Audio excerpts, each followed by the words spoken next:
Hello दोस्तों, welcome to only IAS UPSC. आज से हम स्टार्ट करने जा रहे हैं हमारी इकोनॉमी की लेक्चर सीरीज़। अब ये इकोनॉमी की लेक्चर सीरीज़ अपने आप में बहुत ज़्यादा इंपॉर्टेंट होने वाली है। रीज़न बीइंग, इस पर्टिकुलर सीरीज़ के अंदर हम बिल्कुल बेसिक से स्टार्ट करेंगे और मेरी पूरी कोशिश रहेगी कि जितने भी एडवांस कॉन्सेप्ट्स हैं उनको भी हम यहाँ पर समझने की कोशिश करें।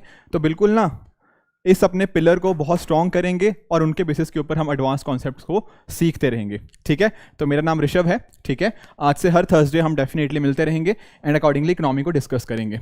राइट, ये पहला लेक्चर है बेसिक्स ऑफ इकोनॉमी के रिगार्डिंग। देखो, जब से पहले स्टार्ट करें उससे पहले जस्ट मैं एक छोटी सी चीज़ बताना चाहता हूँ कि बहुत सारे एस्पिरेंट्स ऐसे होते हैं जिनको शायद ना इकोनॉमी काफ़ी टफ लगती है। लगता है कि सर इसमें तो बहुत सारे कॉन्सेप्ट्स हैं, बहुत सारी फाइनेंस की चीज़। ठीक है, होता क्या है ना, इकोनॉमी दरअसल में टेक्निकल ज़रूर है पर ये टफ नहीं है। और इन लेक्चर्स के माध्यम से यही जो टेक्निकल चीज़ें हैं यही मैं आपको समझाता जाऊंगा and at the end of the series आप खुद रियलाइज करोगे कि हाँ, ये उतना भी टफ नहीं था जितना हमने शायद सोचा था। दरअसल में होता क्या ना, हमारे दिमाग में ऑलरेडी एक प्री कंसेप्शन बैठी होती है कि यार इकोनॉमी तो काफ़ी टफ है, क्योंकि नहीं पढ़ी तो टफ ही लगेगी।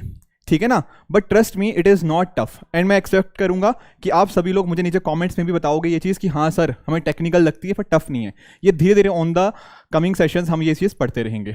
अब ध्यान में रखना, हम भले ही एक बुक को कवर कर रहे हैं पर यहाँ पर ना मोटिव क्या है, मोटिव है कि इन्हीं पर्टिकुलर सेशंस के अंदर ही मैं आपको प्रीलिम्स के भी एज वेल एज मेंस के भी क्वेश्चंस मैं करवाता रहूँगा। कहने का मीनिंग क्या, इन्हीं सेशंस के अंदर ही मैं डेली आपको, मतलब डेली एज इन हर लेक्चर के अंदर हम एमसीक्यू प्रैक्टिस भी करेंगे। आज भी 2 क्वेश्चंस हम डिस्कस करेंगे, आने वाले सेशंस के अंदर हम और भी डिस्कशन करते रहेंगे। सिमिलरली मेंस के क्वेश्चंस भी यहाँ पे होते रहेंगे। तो डोंट वरी, पूरा का पूरा सिलेबस कंप्लीट होगा, प्रीलिम्स भी मेंस भी पूरा अच्छे से हम यहाँ पर कवर करने की कोशिश करेंगे। आखिरी 10 साल के अंदर जितने भी प्रीलिम्स और मेंस के अंदर क्वेश्चन आए हैं उनको हम यहाँ पे क्लासेस के अंदर ही डिस्कस कर लेंगे along with the concepts. Right, ये थोड़ा सा प्रीलिम्स का अगर हम देखें, ठीक है, पहले थोड़ा सा ओरिएंटेशन सीख रहे हैं कि क्या पढ़ने क्या जा रहे हैं, क्यों पढ़ना इंपॉर्टेंट है। फिर अराउंड 10-15 मिनट बाद हम अपने पहला सेशन स्टार्ट कर देंगे जो पहला लेक्चर होगा। देखो, नोटिस करो, अगर आप पिछले 8-9 साल का ये बात करते हैं तो लगभग हर साल ना हमें ऑन एन एवरेज 15 के आसपास क्वेश्चंस हमें इकोनॉमी से देखने को मिलते हैं। और ये क्लियरली क्या दिखाता है कि लगभग 30 नंबर हम अपने प्रीलिम्स में इकोनॉमी के थ्रू स्कोर कर सकते हैं। एंड अगर जो मैं बात कर रहा था वो टेक्निकल कॉन्सेप्ट्स आपके क्लियर होंगे तो यहाँ पर इन 30 मार्क्स में ना लगभग 25-26 मार्क्स भी आप ला सकते हो। तो 15 में से कहीं ना कहीं 13 क्वेश्चन ठीक करना, 14 क्वेश्चन ठीक करना, इतने क्वेश्चन सॉल्व करना पॉसिबल डेफिनेटली है इकोनॉमी के अंदर। हम साल दर साल देख रहे हैं कि यूपीएससी में जो कट ऑफ है वो नीचे जाती जा रही है। ऐसे टाइम्स के अंदर अगर हमारी इकोनॉमी स्ट्रांग होगी तो मैं एक्सपेक्ट करूंगा कि आप आसानी से प्रीलिम्स क्लियर कर लोगे। Clear. On the other hand अगर हम थोड़ा मेंस की तरफ बढ़ते हैं तो मेंस के अंदर अगर हम बात करें जनरल स्टडीज़ पेपर 3 की, तो यहाँ पर भी आप नोटिस कीजिए कि जो 40% के करीब करीब पेपर है वो कहाँ से आता है आपका, इकोनॉमी से। मतलब 250 मार्क्स के पेपर में से लगभग 100 मार्क्स का पेपर इकोनॉमी प्लस एग्रीकल्चर से आता है। तो ये भी सारा हम इन्हीं सेशंस के अंदर ही कवर करेंगे।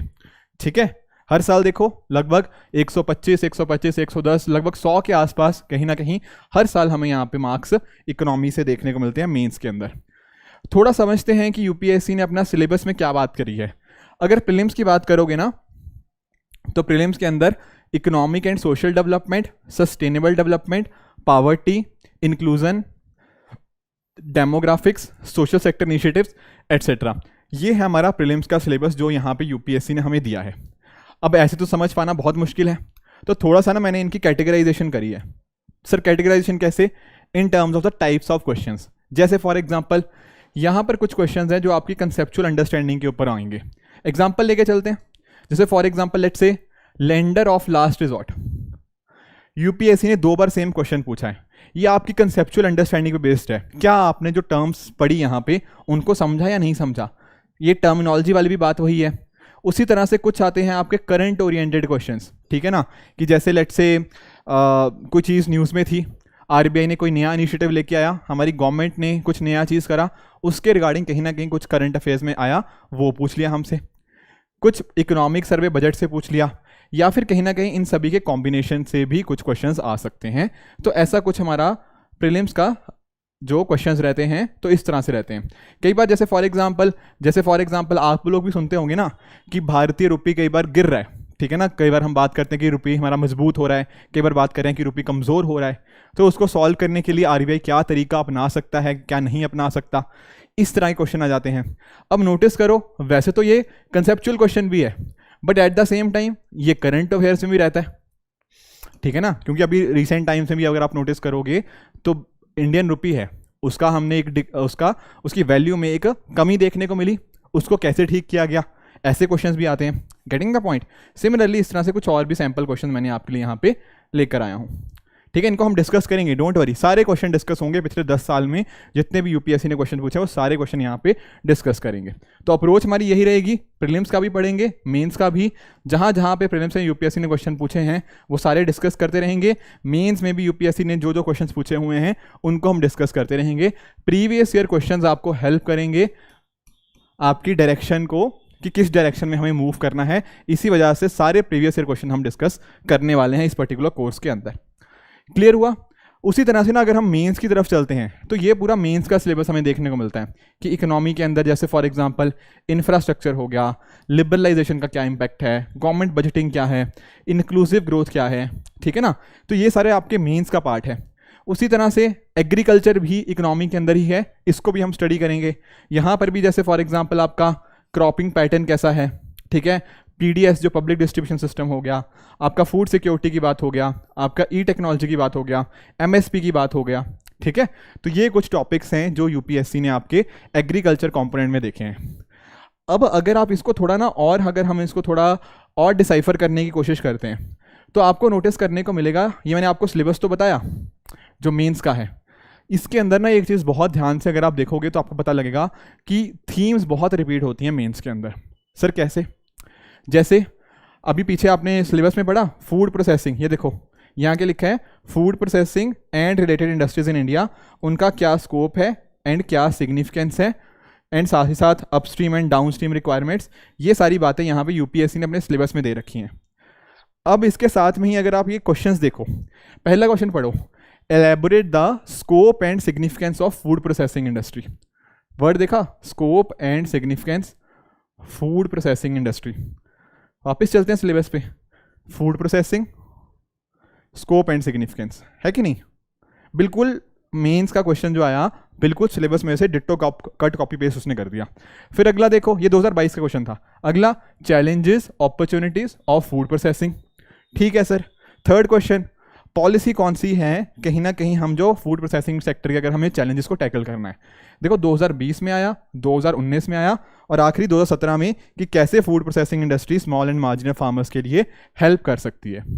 अब नोटिस करो 2017, 2019, 2020, 2022 6 साल के अंदर 4 क्वेश्चन लगभग सिमिलर ही कॉन्सेप्ट पे आए हैं। मैं ये नहीं कह रहा कि सेम क्वेश्चन है, थोड़ा बहुत चेंजेस हैं, पर कहीं ना कहीं एक का कंटेंट आप दूसरे में यूज़ कर सकते हो कुछ हद तक, है कि नहीं? तो इस तरह से हमें थीम्स आइडेंटिफाई करनी है। और जब मैं मेंस का भी आपको डिस्कस करूंगा, जो एग्रीकल्चर वाला टॉपिक हम डिस्कस करेंगे, तब भी हम बहुत फोकस करेंगे कि क्या यूपीएससी पूछ रहा है, उसके बेसिस के ऊपर हम पढ़ने की कोशिश करेंगे। सिमिलरली एक और देखो, इंटीग्रेटेड फार्मिंग सिस्टम, 2019 का क्वेश्चन देखो, how far is integrated farming system helpful in sustaining agriculture production. ठीक है, मान लो आपने 2019 का आपने प्रीवियस ईयर क्वेश्चन करा और आप देने गए 2022 का पेपर। अब 2022 देखो, how what is integrated farming system, how is it helpful to small and marginal farmers. क्या फर्क है दोनों क्वेश्चंस के अंदर, मुझे ये बताओ। हार्डली कुछ फर्क है, सेम ही क्वेश्चन लगभग पूछ लिया गया। तो इस तरह से ना बहुत हम एनालिसिस करने के बाद ही इन चीज़ों को पढ़ेंगे, कितना फोकस करना है अकॉर्डिंगली हम देखते रहेंगे। तो थीम्स इस तरह से रिपीट होती है। एक एग्जांपल आपको मैं और देता हूँ, जैसे यहाँ बात हुई है 2021 में क्वेश्चन आया कि माइक्रो इरिगेशन किस हद तक हेल्पफुल है इंडिया के वाटर क्राइसिस को सॉल्व करने के लिए। उससे पहले 2020 में देख लो, ठीक है, ये एग्जैक्टली माइक्रो इरिगेशन के ऊपर नहीं है, पर वाटर स्टोरेज और इरिगेशन सिस्टम को हम कैसे कहीं ना उनका जुडिशियस यूज़ करना चाहिए। उसके अलावा 2016 में ये देखो, माइक्रो इरिगेशन का क्या रोल है वाटर यूज एफिशिएंसी को इंक्रीज़ करने के लिए। तो मेरा पॉइंट सिंपल ये है कि इस तरह की थीम्स हमें रिपीट होती हुई देखने को मिल जाती हैं। इससे पहले भी ये देखो, ये राइस फीड सिस्टम के रिगार्डिंग 2017 में क्वेश्चन आया, फिर 2020 में फिर से राइस फीड सिस्टम के ऊपर क्वेश्चन आया। तो एग्रीकल्चर तो डेफिनेटली एक ऐसा टॉपिक है जिसके ऊपर सिमिलर थीम से ऊपर क्वेश्चन रिपीट होते ही होते हैं। इसीलिए मैं आपको एम्फेसाइज कर रहा हूँ, चाहे प्रीलिम्स हो चाहे मेंस हो, हम दोनों के क्वेश्चन जितने भी पिछले 10 साल के अंदर आए हैं और मेंस के 7-8 साल के अंदर आए हैं, उन सभी को हम क्लासेस के अंदर ही सॉल्व करेंगे। Getting the point. तो पूरा कॉम्प्रिहेंसिव कोर्स होगा, बिल्कुल भी डरना नहीं है। अच्छे से जो मैंने बताया ना कि economy is technical but not tough, उसको इंश्योर किया जाएगा इन क्लासेस के माध्यम से ही।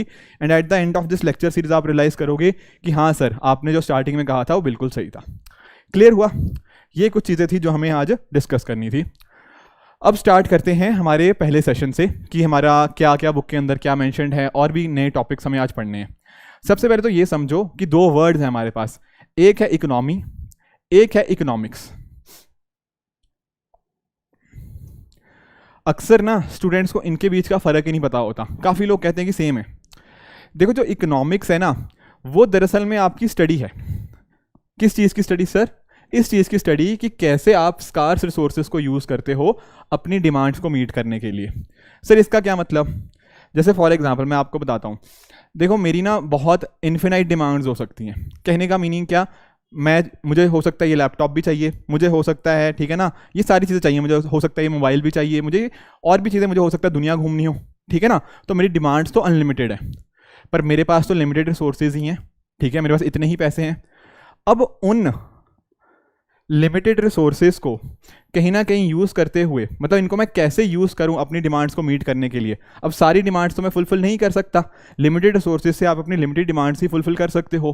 तो उन स्कार्स रिसोर्सेज को आप कैसे यूज़ करते हो अपनी डिमांड्स को मीट करने के लिए, इसी का नाम है इकोनॉमिक्स।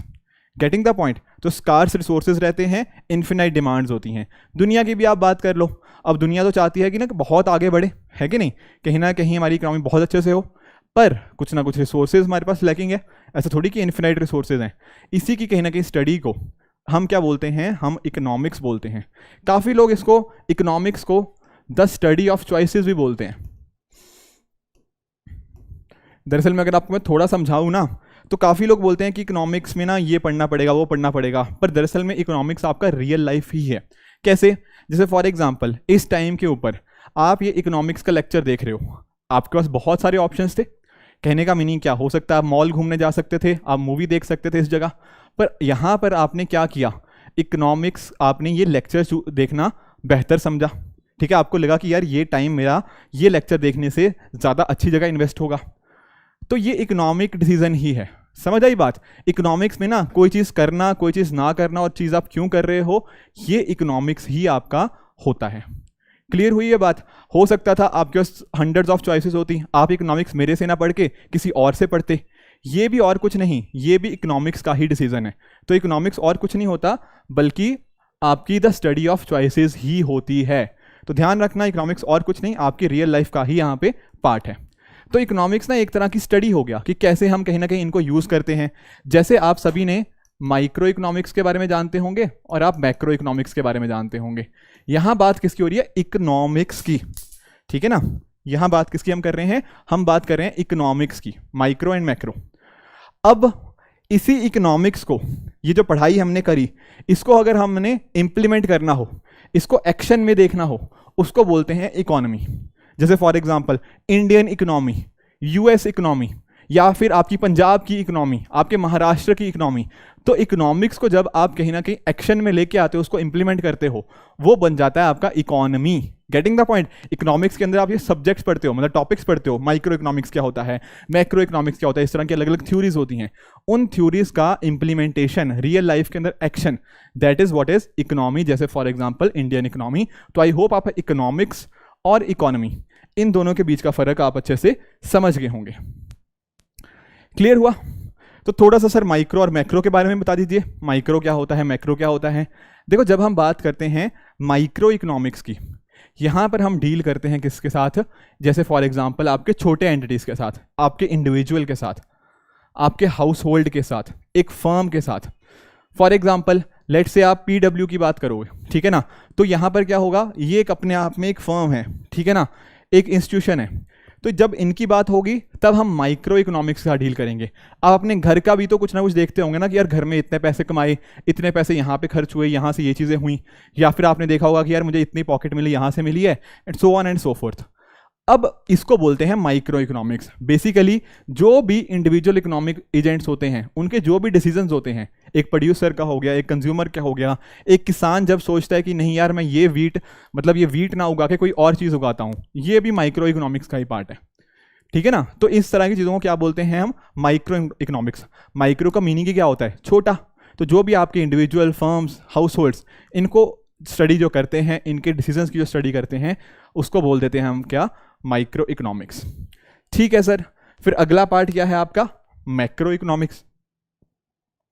मैक्रो का मीनिंग क्या होता है, मैक्रो का मीनिंग होता है थोड़ा बड़ा। यहां पर क्या आ गया, जैसे फॉर एग्जांपल हम बात करते हैं कि इंडिया का डेट इतना है, या फिर डेट छोड़ो, इंडिया का हम बात करते हैं ना कि इंडिया की जीडीपी ग्रोथ 5% से ग्रो कर रही है या 7% से ग्रो कर रही है। अब यहां पर पूरे नेशन की बात हो रही है, पूरे इंडिया की जीडीपी की बात हो रही है। कई बार हम बात करते हैं कि इंडिया में महंगाई दर इतने रेट से बढ़ रहा है, जो मुद्रास्फीति की दर है वो इस हिसाब से बढ़ रही है। यहां पर क्या हो गया, पूरे नेशन की बात करी जा रही है, पूरी हमारी गवर्नमेंट की बात करी जा रही है। ठीक है ना। कई बार हो सकता है हम दुनिया की भी बात कर सकते हैं कि दुनिया में ट्रेड 2% से बढ़ा, या फिर इस तरह से। तो ये सारी बातें कहाँ पे आएंगी, ये सारी बातें आएंगी आपकी मैक्रो इकोनॉमिक्स के अंदर, जो कि एक बड़े लेवल के ऊपर डिस्कशन कर रहा है। तो मैक्रो इकोनॉमिक्स क्या हो गया, जहां पर पूरी इकोनॉमी एज अ होल को हम देखते हैं।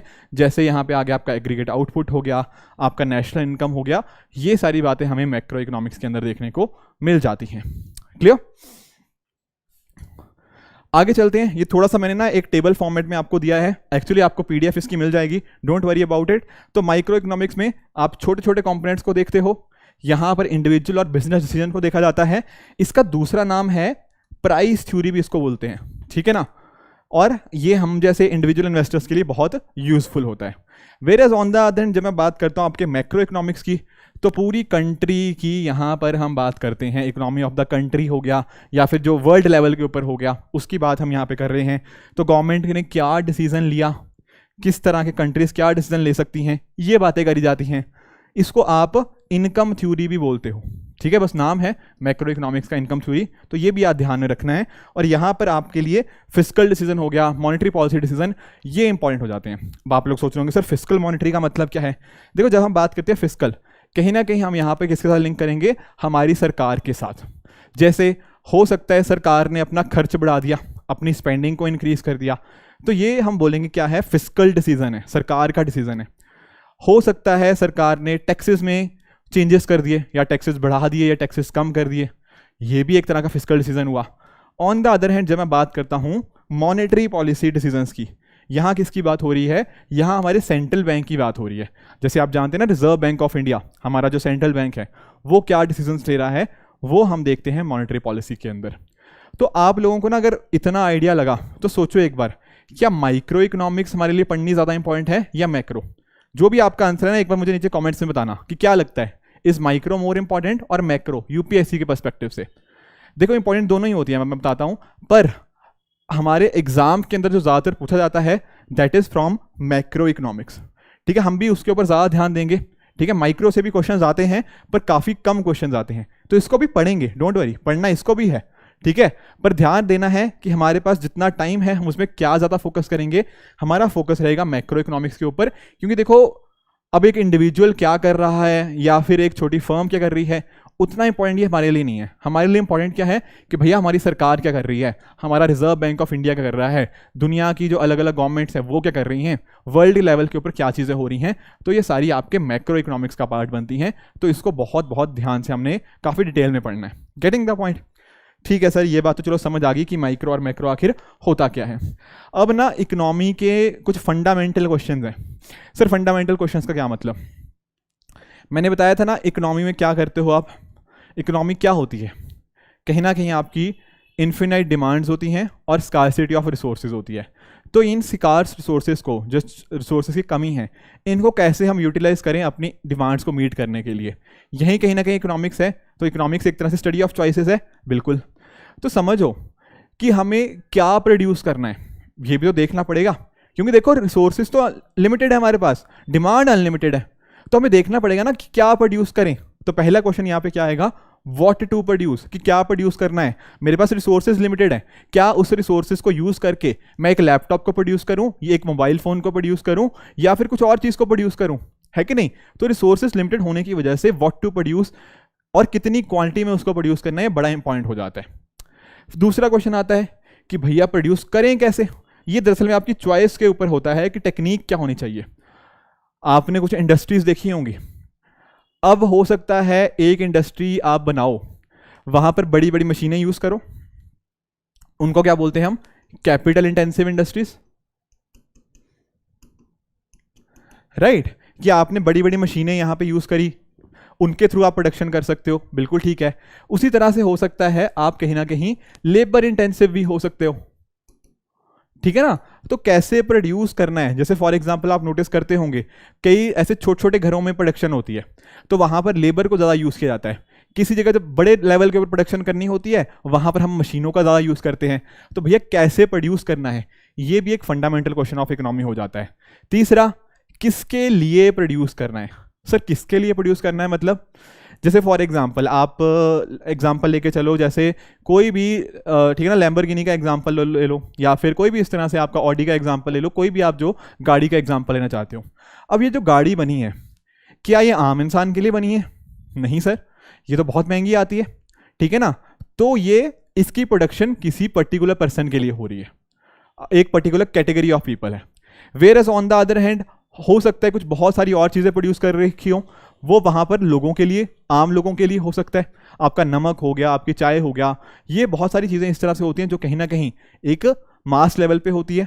कई बार हमारी सरकार फ्री में चीज़ें देती हैं, या फ्री में या कम रेट्स के ऊपर देती हैं। तो किसके लिए हम प्रोड्यूस कर रहे हैं, वो किस तरह से उनके बीच में बांटा जाएगा, ये भी फॉर होम टू प्रोड्यूस भी 3 यहाँ पे फंडामेंटल क्वेश्चन होते हैं। तो कौन से सर क्वेश्चन हुए fundamental, what to produce, how to produce, for whom to produce. Getting the point. और इसी को ही अगर हमने समझ लिया ना कि कैसे कैसे प्रोडक्शन हो रही है, कहीं ना कहीं हम आगे कैटेगराइजेशन कर पाएंगे। सर कैसे कर पाएंगे, 3 तरह से कैटेगराइज कर पाएंगे। एक आपका हो गया, अगर नहीं दिख रहा मैं बता देता हूं, ये है आपका कैपिटलिस्ट इकोनॉमी, ये हो गया आपका सोशलिस्ट इकोनॉमी, और तीसरा हो गया आपका mixed economy. On the basis of control of production and distribution of resources 3 तरह के डिफरेंसेस हमें देखने को मिलते हैं। जैसे फॉर एग्जांपल अगर मैं बात करूं कि एक मान लो कोई पर्सन प्रोड्यूस कर रहा है, उसका काम क्या है या फिर उसका मोटिव क्या है, उसका मोटिव है कि भैया मुझे बहुत सारा प्रॉफिट अर्न करना है। तो वो किस पर्पस से काम करेगा, कहीं ना कहीं सिर्फ प्रॉफिट अर्न करने के लिए, या तो क्या करेगा वो कोशिश करेगा कहीं ना कहीं अपने प्रोडक्ट्स को इस तरह से दूं कि प्रॉपर यहाँ पे जो भी उसको उस पर्टिकुलर प्रोडक्ट को खरीदने वाले होंगे उनको मैं कहीं ना कहीं सर्व करूं। यहाँ पर उसका मोटिव ये थोड़ी है कि लोगों की सेवा करनी है, लोगों की भलाई करनी है, नहीं। तो ये सब कैटेगरी कौन सी आएगी आपकी कैपिटलिस्ट इकोनॉमी के अंदर। यहाँ पर प्राइवेट सेक्टर का बहुत इंपॉर्टेंट रोल आएगा, क्योंकि आप नोटिस करो गवर्नमेंट का काम क्या होता है, गवर्नमेंट का काम होता है कहीं ना कहीं सोशल वेलफेयर के ऊपर। प्राइवेट सेक्टर का कहीं ना कहीं काम कहाँ पे होता है, थोड़ा सा उनका काम यहाँ पे हमें प्रॉफिट ओरिएंटेशन तरफ देखने को मिलता है। तो ये वाला पार्ट आ जाएगा फॉर होम टू प्रोड्यूस में किसके लिए हो रहा होगा, कहीं ना कहीं प्रॉफिट मोटिव के लिए। तो जो भी उसको अफोर्ड कर पाएंगे उनको यूज़ कर पाएंगे। जब हम बात करेंगे थोड़ा सोशलिस्ट इकोनॉमी की, तो यहाँ पर हमें क्या ध्यान में रखना है कि हमारा ना यहाँ पे गवर्नमेंट सेक्टर का रोल बहुत बढ़ जाता है। Getting the point.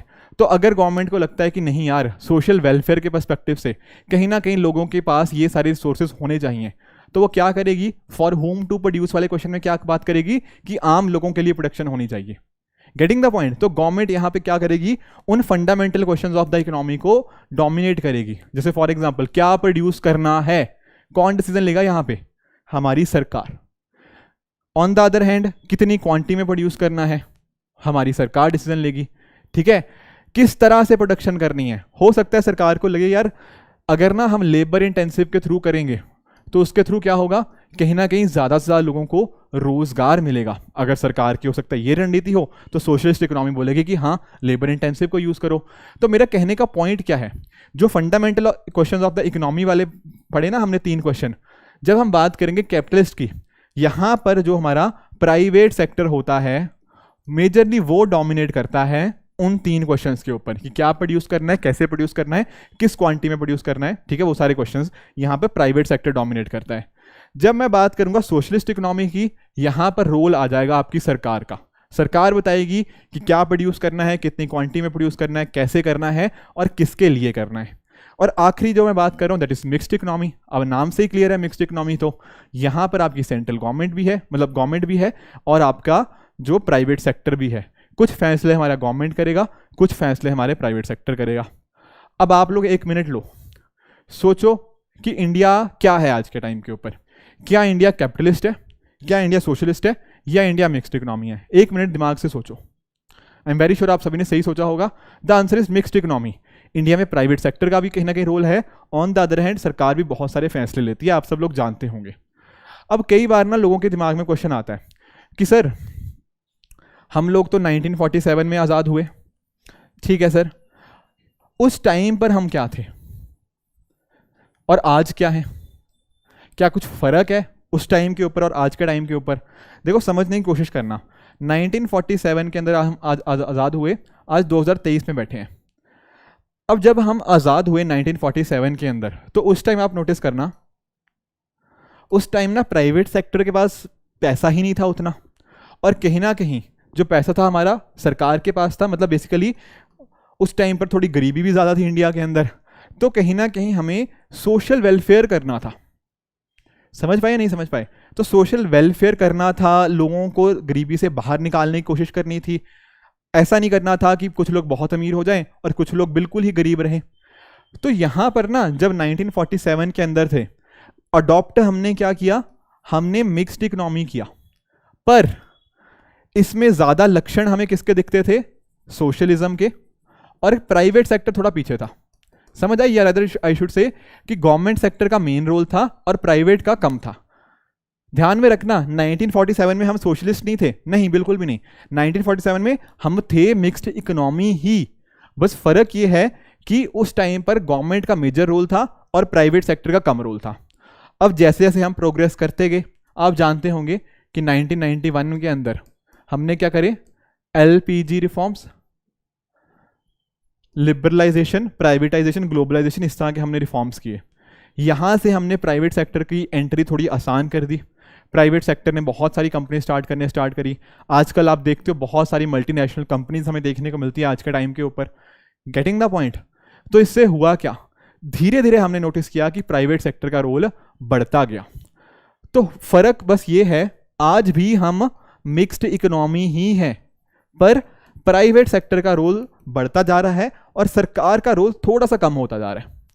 जैसे हमने देखा ना कि कुछ जगह पे सरकार प्राइवेटाइजेशन कर रही है, सरकार कुछ जगह से अपने पैर पीछे खींच रही है और वहां पर प्राइवेट सेक्टर की एंट्री आ रही है। Getting the point? तो ये फर्क है। बस ध्यान में ये रखना कि तब भी हम मिक्स्ड इकोनॉमी थे, आज भी हम मिक्स्ड इकोनॉमी ही है। बस फर्क ये है कि 47 के अंदर गवर्नमेंट का मेन रोल था, प्राइवेट सेक्टर का माइनर रोल था। अब आज के टाइम के ऊपर प्राइवेट सेक्टर का रोल बढ़ता जा रहा है और कुछ जगह में हमें गवर्नमेंट का रोल थोड़ा कम होता हुआ इकोनॉमिक टर्म्स में देखने को मिला है। पर थे उस टाइम भी मिक्स्ड इकोनॉमी, है आज भी mixed economy he. I hope ये चीज़ें आपको समझ आ गई होंगी। आगे चलते हैं। जैसा मैं आपको बता भी रहा था, ठीक है ना, तो मार्केट इकोनॉमी एक तरह से इसी को ही आप कैपिटलिस्ट इकोनॉमी है, ठीक है, इसी का दूसरा नाम है। तो यहाँ पर क्या होता है, आपका ज़्यादातर प्राइवेट ओनरशिप होती है इकोनॉमिक रिसोर्सेज की, ठीक है, इंडिविजुअल्स हो गया, बिजनेस हो गया, ये कहीं ना कहीं डोमिनेट करते हैं।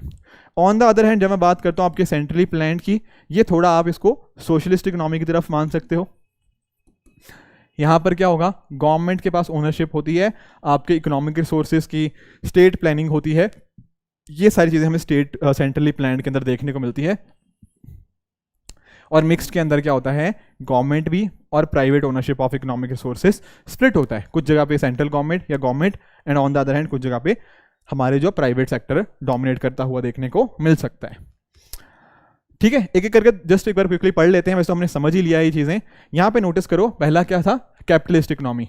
तो गवर्नमेंट का रोल लिमिटेड, ठीक है, जो मार्केट होती है वो डिटर्मिन करती है इकोनॉमिक एक्टिविटीज़ की, कौन सी चीज़ होगी, कौन सी चीज़ नहीं होगी, कौन सी चीज़ किस पर्टिकुलर क्वांटिटी में प्रोड्यूस होगी, कौन प्रोड्यूस करेगा, कैसे करेगा, वो सारे आंसर्स कौन देता है, हमारी मार्केट।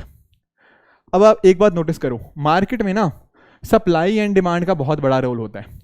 सर अभी सप्लाई एंड डिमांड का रोल मतलब क्या है? जैसे फॉर एग्जाम्पल, अब देखो रोल किसका है यहाँ पे कैपिटलिस्ट के अंदर, प्राइवेट सेक्टर का। प्राइवेट सेक्टर का काम क्या है, कहीं ना कहीं आपका प्रॉफिट ओरिएंटेशन होता है, इनका प्रॉफिट मोटिव होता है, तो प्रॉफिट कमाना इनका मेन उद्देश्य है।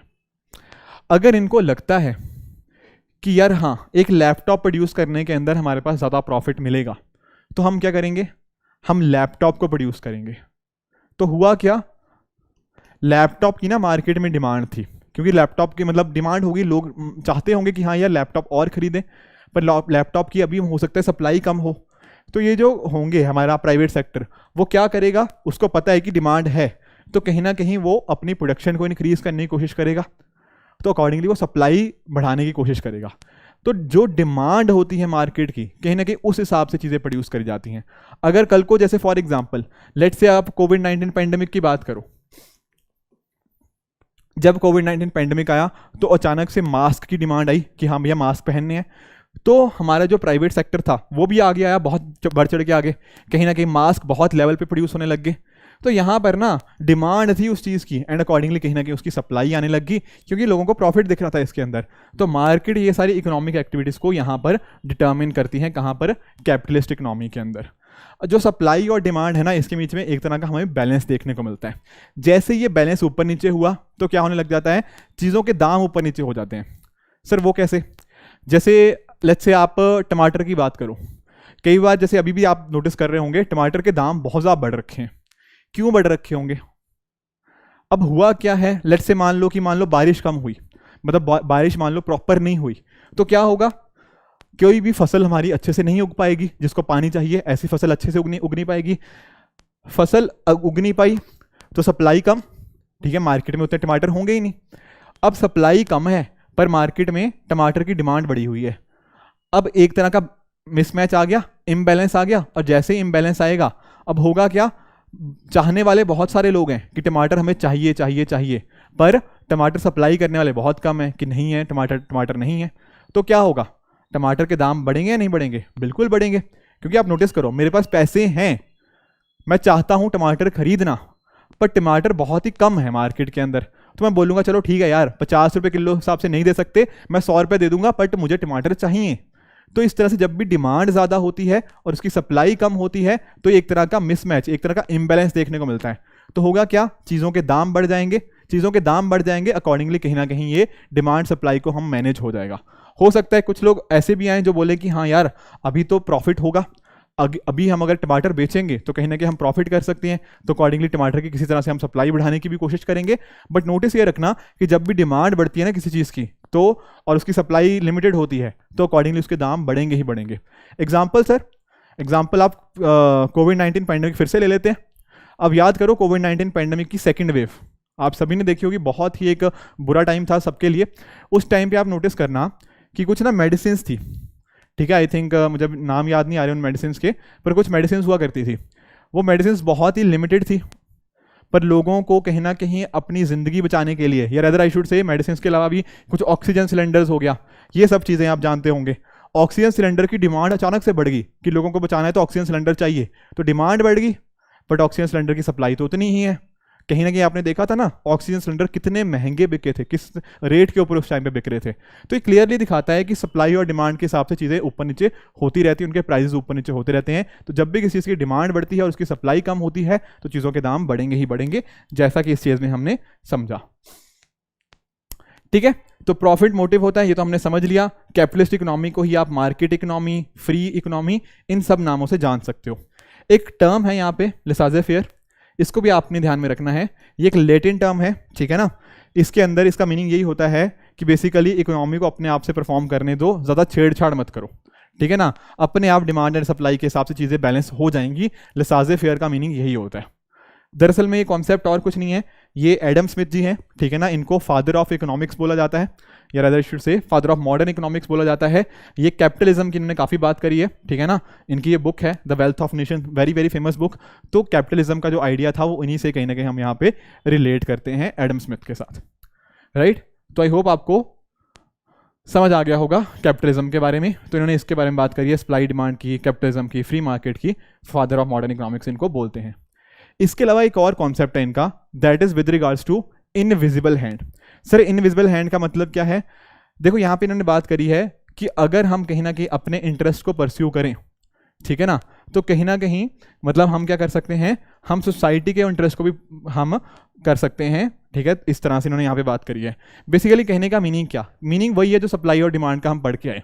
अगर देखो सप्लाई और डिमांड के बीच में मिसमैच आएगा, मान लो सप्लाई किसी चीज़ की कम है और डिमांड ज़्यादा है, तो ये इनका कहना था कि एक इनविजिबल हैंड आएगा जो इनको मैनेज कर देगा, इनके बीच में मैचिंग ले आएगा। अब आप लोग सोच रहे होंगे सर कैसे, जैसे कोई भी चीज़ मानो, मान लो किसी चीज़ के ना दाम बहुत ज़्यादा बढ़ रखे हैं और उसकी सप्लाई अभी लिमिटेड है। मान लो टीवी के दाम बहुत बढ़ रखे हैं, ठीक है, आपको टेलीविज़न खरीदना है, तो अकॉर्डिंगली क्या होगा, कहीं ना कहीं इधर वाली साइड, सप्लाई वाली साइड, कुछ लोगों को लगेगा यार टीवी बनाते हैं, टीवी के दाम बहुत ज़्यादा बढ़े हुए हैं, हम टीवी बनाकर अच्छा खासा प्रॉफिट कर सकते हैं। तो इन्होंने क्या किया, टीवी बनाने शुरू किए। टीवी बनाने की वजह से क्या हुआ, धीरे धीरे सप्लाई बढ़ती गई और एक टाइम आएगा सप्लाई और डिमांड एक जगह पे मैच कर जाएंगे। Getting the point. तो इस तरह से जो दाम बहुत ज़्यादा बढ़े हुए थे उनको हम इस तरह से एक लेवल में आ जाएंगे, एक विदिन एक लिमिट आ जाएंगे जहाँ पे सप्लाई और डिमांड हमें मैच होती हुई देखने को मिल जाएगी। तो इसी का नाम आप कहीं ना कहीं इनविजिबल हैंड आप ध्यान में रख सकते हो। ध्यान ये रखना है कि ये कॉन्सेप्ट किसने दिया था, ये दिया एडम स्मिथ जी ने, ठीक है। कैपिटलिज्म के अंदर हम इस पर्टिकुलर कॉन्सेप्ट को यूज कर सकते हैं। क्लियर? हाँ जी, एक ना मतलब कई बार क्वेश्चन आ सकता है कि कैपिटलिज्म के क्या फ़ायदे हैं या क्या नुकसान है, ठीक है ना। बेसिकली क्या कैपिटलिज्म करता है, क्या कैपिटलिज्म नहीं करता। आप भी खुद सोचो कैपिटलिज्म के फ़ायदे और नुकसान एक बार सोचो। देखो बहुत इजी चीज़ है, कैपिटलिज्म से ना कहीं चीज़ों के दाम हमें बहुत ज़्यादा बढ़ते हुए नहीं देखने को मिलते। कैसे सर? देखो नोटिस करो, मैंने अभी आपको बताया कि जैसे ही मान लो किसी चीज़ की डिमांड बढ़ेगी, उसके प्राइसेस बढ़ेंगे, तो कोई और आएगा जो उसकी सप्लाई को बढ़ाने की कोशिश करेगा ताकि उसको प्रॉफिट हो पाए। उससे क्या होगा, सप्लाई बढ़ जाएगी और जो प्राइसेस थे वो चेक में आ जाएंगे। तो एक तो ये बात हो गया। दूसरा बात ना, हम रिसोर्सेज को एफिशिएंटली यूज़ कर सकते हैं। जैसे फॉर एग्जाम्पल आप खुद सोचो, एक कंपनी है, इस कंपनी को क्या करना है, अपना प्रॉफिट बढ़ाना है। प्रॉफिट हम कैसे बढ़ा पाएंगे, अगर कहीं ना कहीं हम फालतू खर्चों को कम करें तभी बढ़ा पाएंगे, बिल्कुल बात है। तो रिसोर्सेज को एफिशिएंट यूजेज ये है ना, कैपिटलिज्म बहुत अच्छे से करता है। मार्केट बहुत अच्छे से रिसोर्सेज को एफिशिएंटली यूज़ करती है। जैसे मैं आपको एक एग्जांपल बताता हूँ। लेट्स से अगर मेरी बात कर लो या किसी की भी बात कर लो, अगर मान लो मैं अच्छा परफॉर्म नहीं करता, गेटिंग एग्जाम्पल लेके चलते हैं, अगर मान लो मैं आपको अच्छा नहीं पढ़ा रहा, तो शायद मैं फिर मतलब मुझे निकाल दिया जाएगा, ठीक है। सेम इसी तरह से मान लो आप एक बैंकर की बात करो, लेट्स से आप बात कर लो एक आईसीआईसीआई बैंक के एम्प्लॉय की बात कर लो। अगर मान लो ये आईसीआईसीआई बैंक का एम्प्लॉय अच्छे से काम नहीं करता अपना, तो क्या होगा, इसको बोलेंगे कि भैया आप ना अच्छे से काम नहीं कर रहे हो, तो आप रिक्वायर्ड नहीं हो, है कि नहीं। ये बात आप नोटिस करोगे, क्योंकि आईसीआईसीआई बैंक का क्या मोटिव है, कहीं ना कहीं उसको कमाई करनी है, उसको प्रॉफिट करना है। अगर उसको लगता है कुछ लोग नहीं अच्छे से काम कर रहे तो उनको निकाल दिया जाएगा। ऑन द अदर हैंड आप सोचो एक सरकारी बैंक को, या फिर अदर आई शुड से कुछ भी सरकारी इंस्टीट्यूशन को, कई बार हमें वहां पे पता क्या देखने को मिलता है कि अगर मान लो कोई अच्छे से काम नहीं भी करता है तो बहुत मुश्किल है उसको निकालना भी। तो गवर्नमेंट के अंदर ना कई बार हमें इनएफिशिएंसी देखने को मिल जाती है। आप और एग्जांपल ले लो, जैसे आपने एयर इंडिया के बारे में देखा होगा, ठीक है। जब सरकार के पास थी तो कितना नुकसान हो रहा था एयर इंडिया के अंदर, क्योंकि कहीं ना कहीं हमारे कुछ ऐसे गवर्नमेंट सेक्टर के अंदर ना कई बार इनएफिशिएंसी आ जाती है, अच्छे से लोग काम नहीं करते, क्योंकि पता है यार कि मतलब अगर अच्छे से काम किया या नहीं किया, तनख्वाह तो एक पर्टिकुलर टाइम के बाद ही बढ़नी है या फिर प्रमोशन तो उस हिसाब से होना है। पर यहाँ पर क्या होता है प्राइवेट सेक्टर के अंदर, अगर आपने अच्छे से काम किया, अगर आपने कहीं ना कहीं मेरिटोक्रेसी दिखाई, तो आपको अच्छी प्रमोशंस मिलेंगी, तो आप अच्छे से यूज़ करोगे, रिसोर्सेज को एफिशिएंटली यूज़ करोगे। तो मार्केट्स के अंदर ना रिसोर्सेज को एफिशिएंट यूजेज किया जाता है, और इसी प्रमोशंस की वजह से या फिर ना कहीं रिसोर्सेज के एफिशिएंट यूजेज की वजह से लोगों के अंदर एक इनोवेशन भी आती है कि यार मैं कुछ नया ट्राई करता हूँ, ठीक है ना। मेरा काम क्या था, प्रॉफिट ओरिएंटेशन, तो प्रॉफिट बढ़ाना है तो आप रिसर्च एंड डेवलपमेंट करोगे, कुछ नए नए प्रोडक्ट्स लेके आने की कोशिश करोगे जो आपके कस्टमर्स के लिए बहुत यूजफुल होंगे।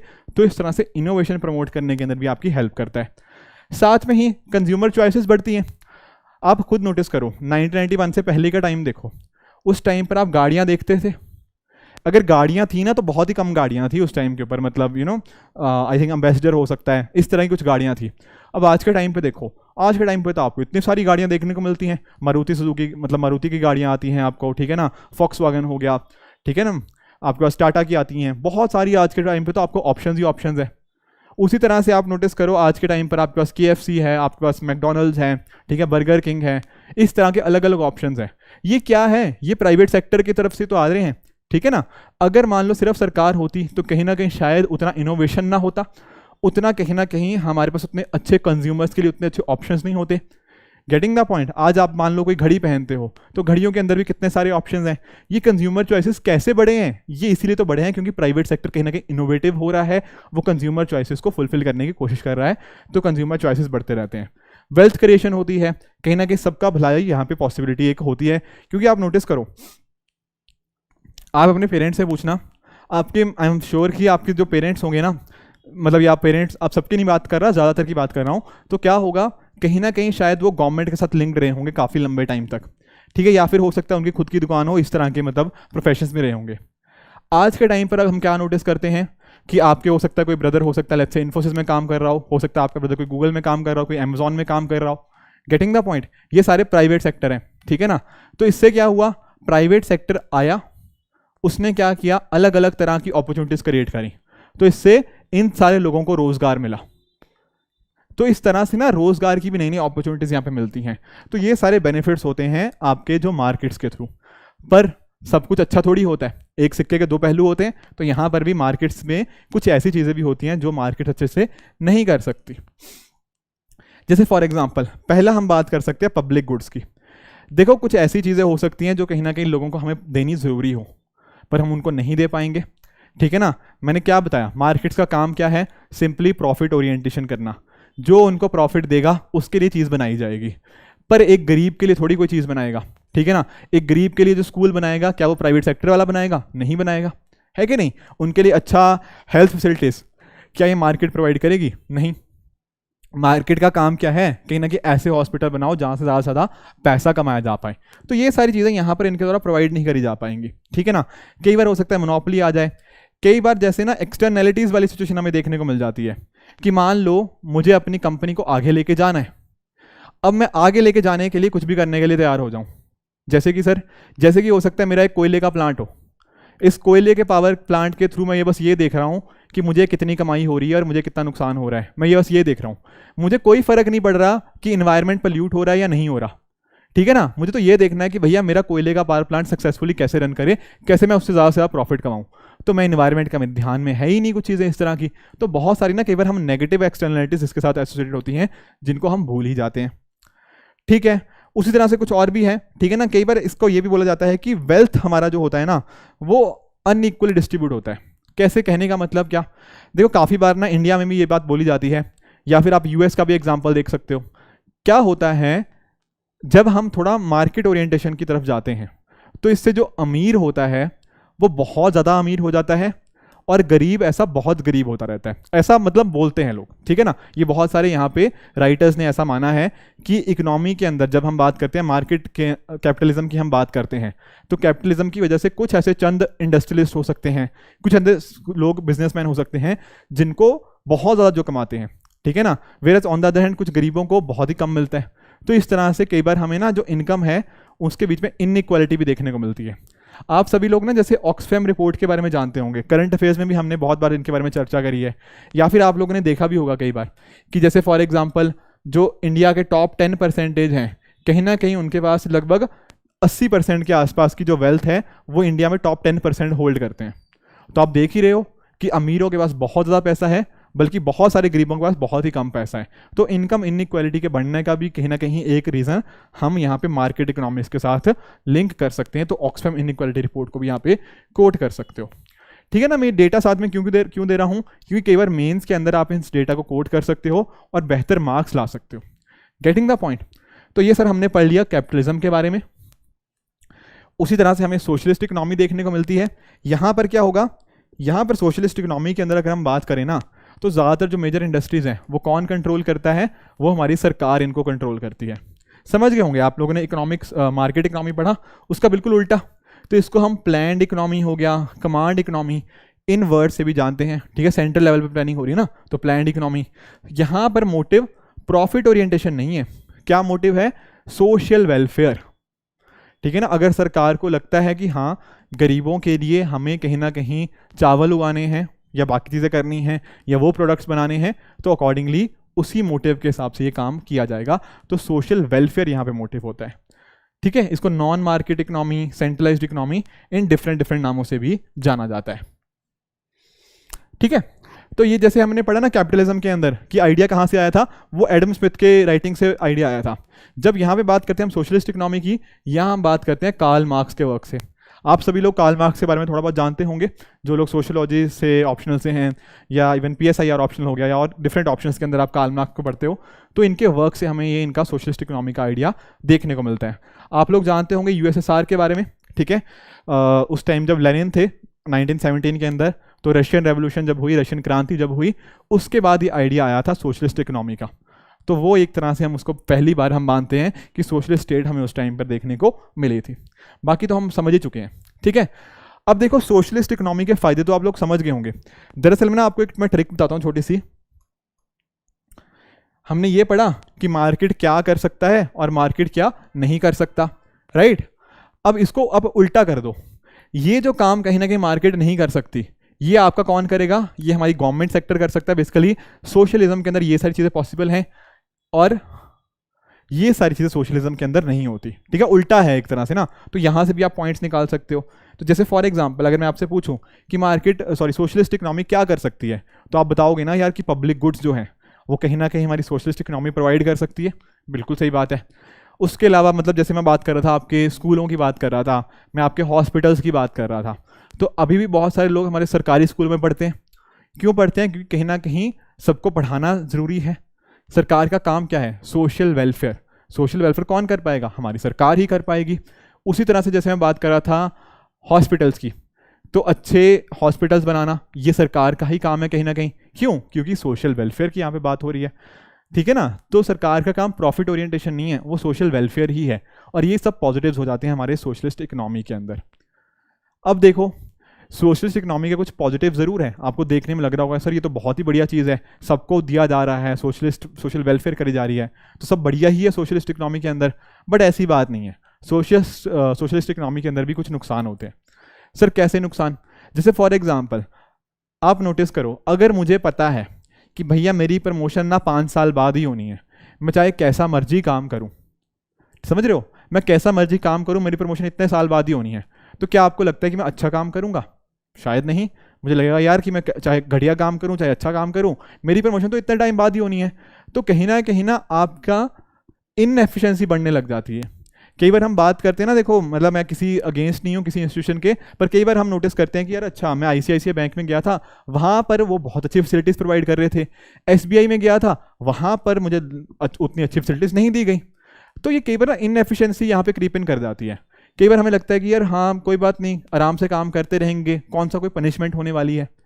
तो जहाँ पर इस तरह की चीज़ें होती हैं कहीं ना कहीं इनएफिशिएंसी हमें देखने को मिल सकती है। मैंने आपको एयर इंडिया का भी एग्जांपल दिया था कि एयर इंडिया इतने लॉसेस में था, ठीक है, कहीं ना कहीं क्योंकि वहाँ पे इनएफिशिएंसी क्रीप इन कर चुकी है।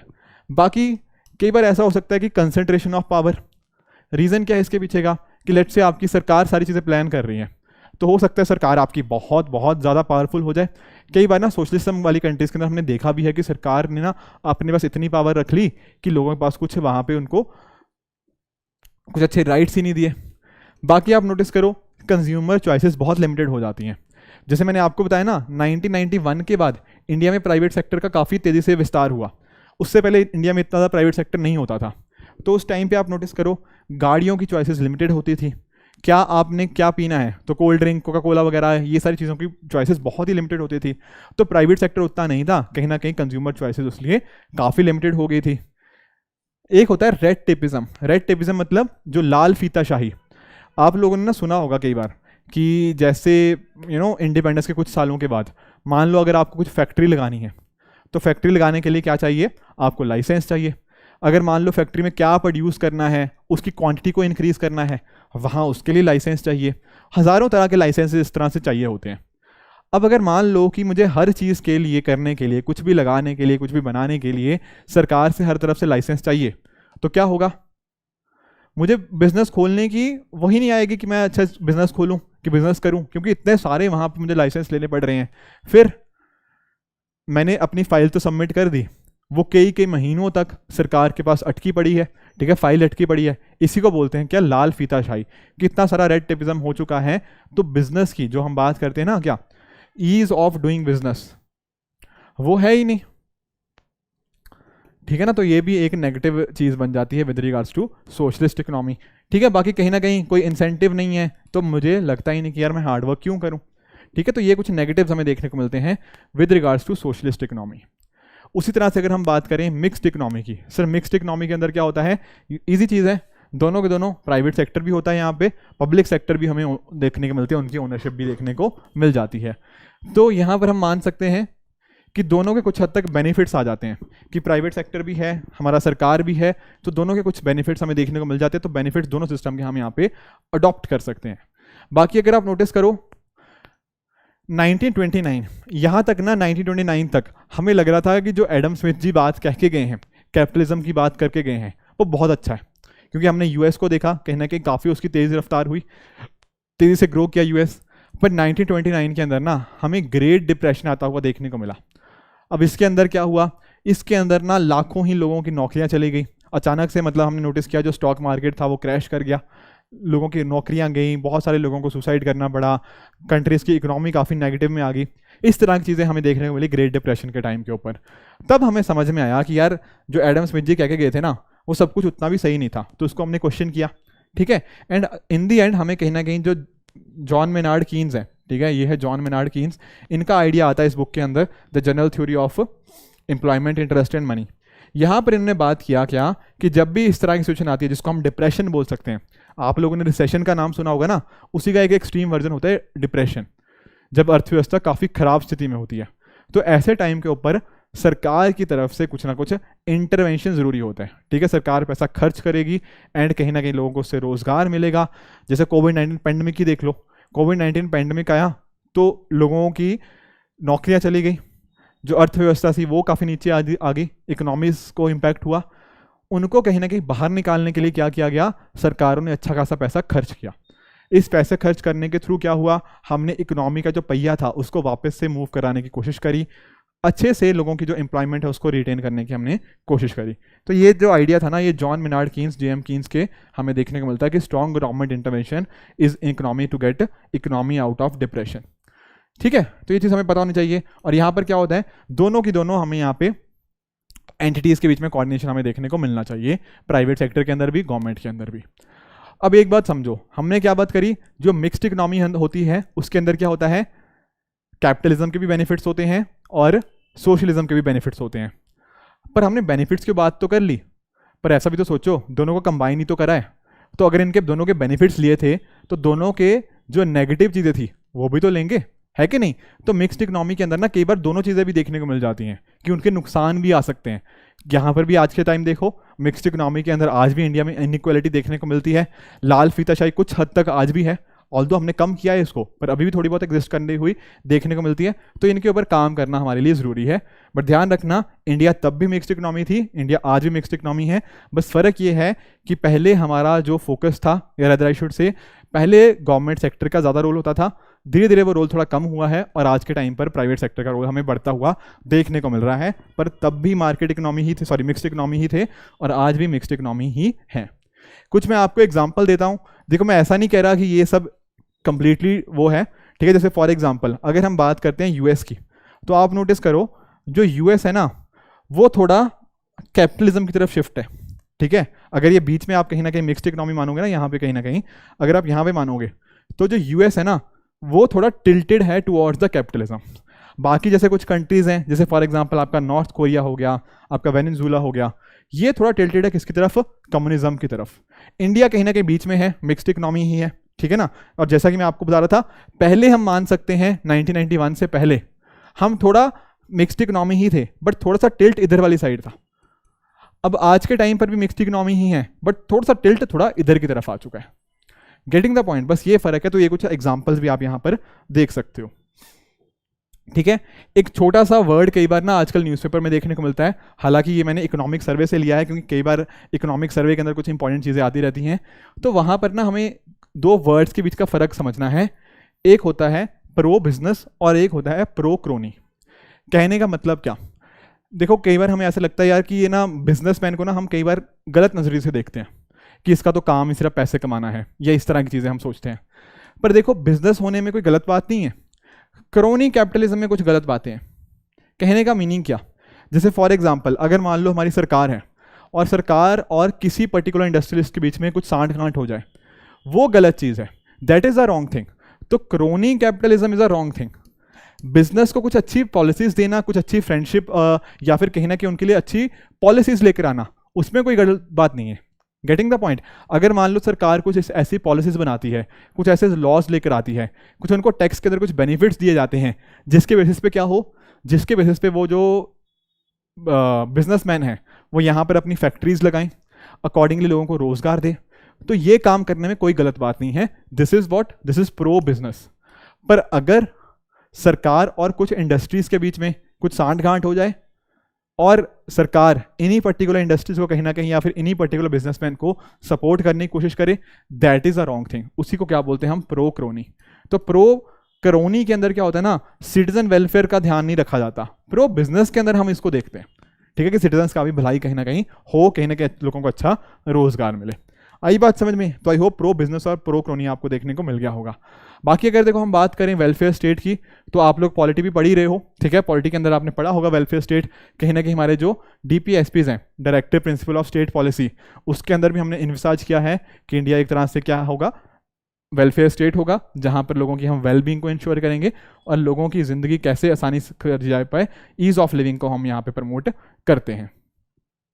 कुछ और छोटे छोटे कॉन्सेप्ट्स हैं, जैसे एक कॉन्सेप्ट है हमारा इकोनॉमिक गुड्स के रिगार्डिंग, कि अगर कोई पूछे आपसे इकोनॉमिक गुड क्या होती है, इकोनॉमिक गुड कुछ नहीं होती, एक तरह की कोई वस्तु हो सकती है, कोई सर्विस हो सकती है, जिससे कहीं ना कहीं लोगों को कुछ बेनिफिट या कुछ यूटिलिटी मिलती है, ठीक है। जैसे मान लो कि आपको लेट्स से एक एप्पल खाने से कहीं ना कहीं आपको बेनिफिट होता है, कुछ यूटिलिटी है आपकी, तो वो एक तरह की इकोनॉमिक गुड हो जाएगी, ठीक है। बाकी स्कारसिटी मतलब किसी चीज़ की कमी होती है, ठीक है। और हाँ, ये तो हम समझ ही गए कि इकोनॉमिक्स का मीनिंग ही कहीं ना कहीं यही है कि जो स्कार्स रिसोर्सेज होते हैं उनको हम कैसे अच्छे से यूटिलाइज करें, ठीक है। आगे हमें पढ़ना है ना इकोनॉमिक गुड्स की कुछ टाइप्स को पढ़ना है, कि इकोनॉमिक गुड्स की आखिर क्या क्या हमें टाइप्स देखने को मिलती है। तो इसको समझते हैं। यहाँ पर 3-4 वर्ड्स आपको देखने को मिल रहे होंगे, rivalrous, non rivalrous, excludable and non excludable. समझते हैं इनका मीनिंग। एक वर्ड क्या है, राइवल, एक वर्ड है आपका एक्सक्लूडेबल। राइवल का मतलब क्या है? राइवल का मतलब बहुत सिंपल है कि मान लो मैंने अगर कोई चीज़ करी या रैदर मैंने किसी चीज़ को कंज्यूम किया, तो वो आपको मैंने उससे हटा दिया, मतलब आप उससे कंज्यूम नहीं, मतलब अगर मैंने कोई चीज़ कंज्यूम करी ना, तो वो चीज़ आप कंज्यूम नहीं कर सकते। जैसे फॉर एग्जांपल, जैसे ये वाली टी शर्ट को समझो, मतलब इसी टी शर्ट की बात कर रहा हूँ, अगर मैंने ये टी शर्ट पहन ली तो अब आप ये टी शर्ट नहीं पहन सकते। Getting the point? उसी तरह से लेट से कोई और चीज़ है, कोई एप्पल है मान लो, उस एप्पल को मैंने खा लिया, या फिर ये मार्कर है, ये मार्कर मेरे पास है अभी, तो अभी ये आपके पास नहीं है, ठीक है। मैंने एक एप्पल को मान लो कंज्यूम कर लिया, तो उस वजह से क्या हुआ, सामने वाले की ability to consume that particular economic good वो इंपेयर हो गई है। समझ पाए या नहीं समझ पाए? इसको बोलते हैं क्या, राइवल गुड्स। अगर कोई चीज़ मेरे पास है तो वो चीज़ आपके पास नहीं हो सकती, इसी का मीनिंग क्या है, इसी को बोलते हैं क्या हम, राइवल गुड्स, ठीक है। तो आई होप आपको राइवल गुड्स के बारे में आप लोग समझ गए होंगे।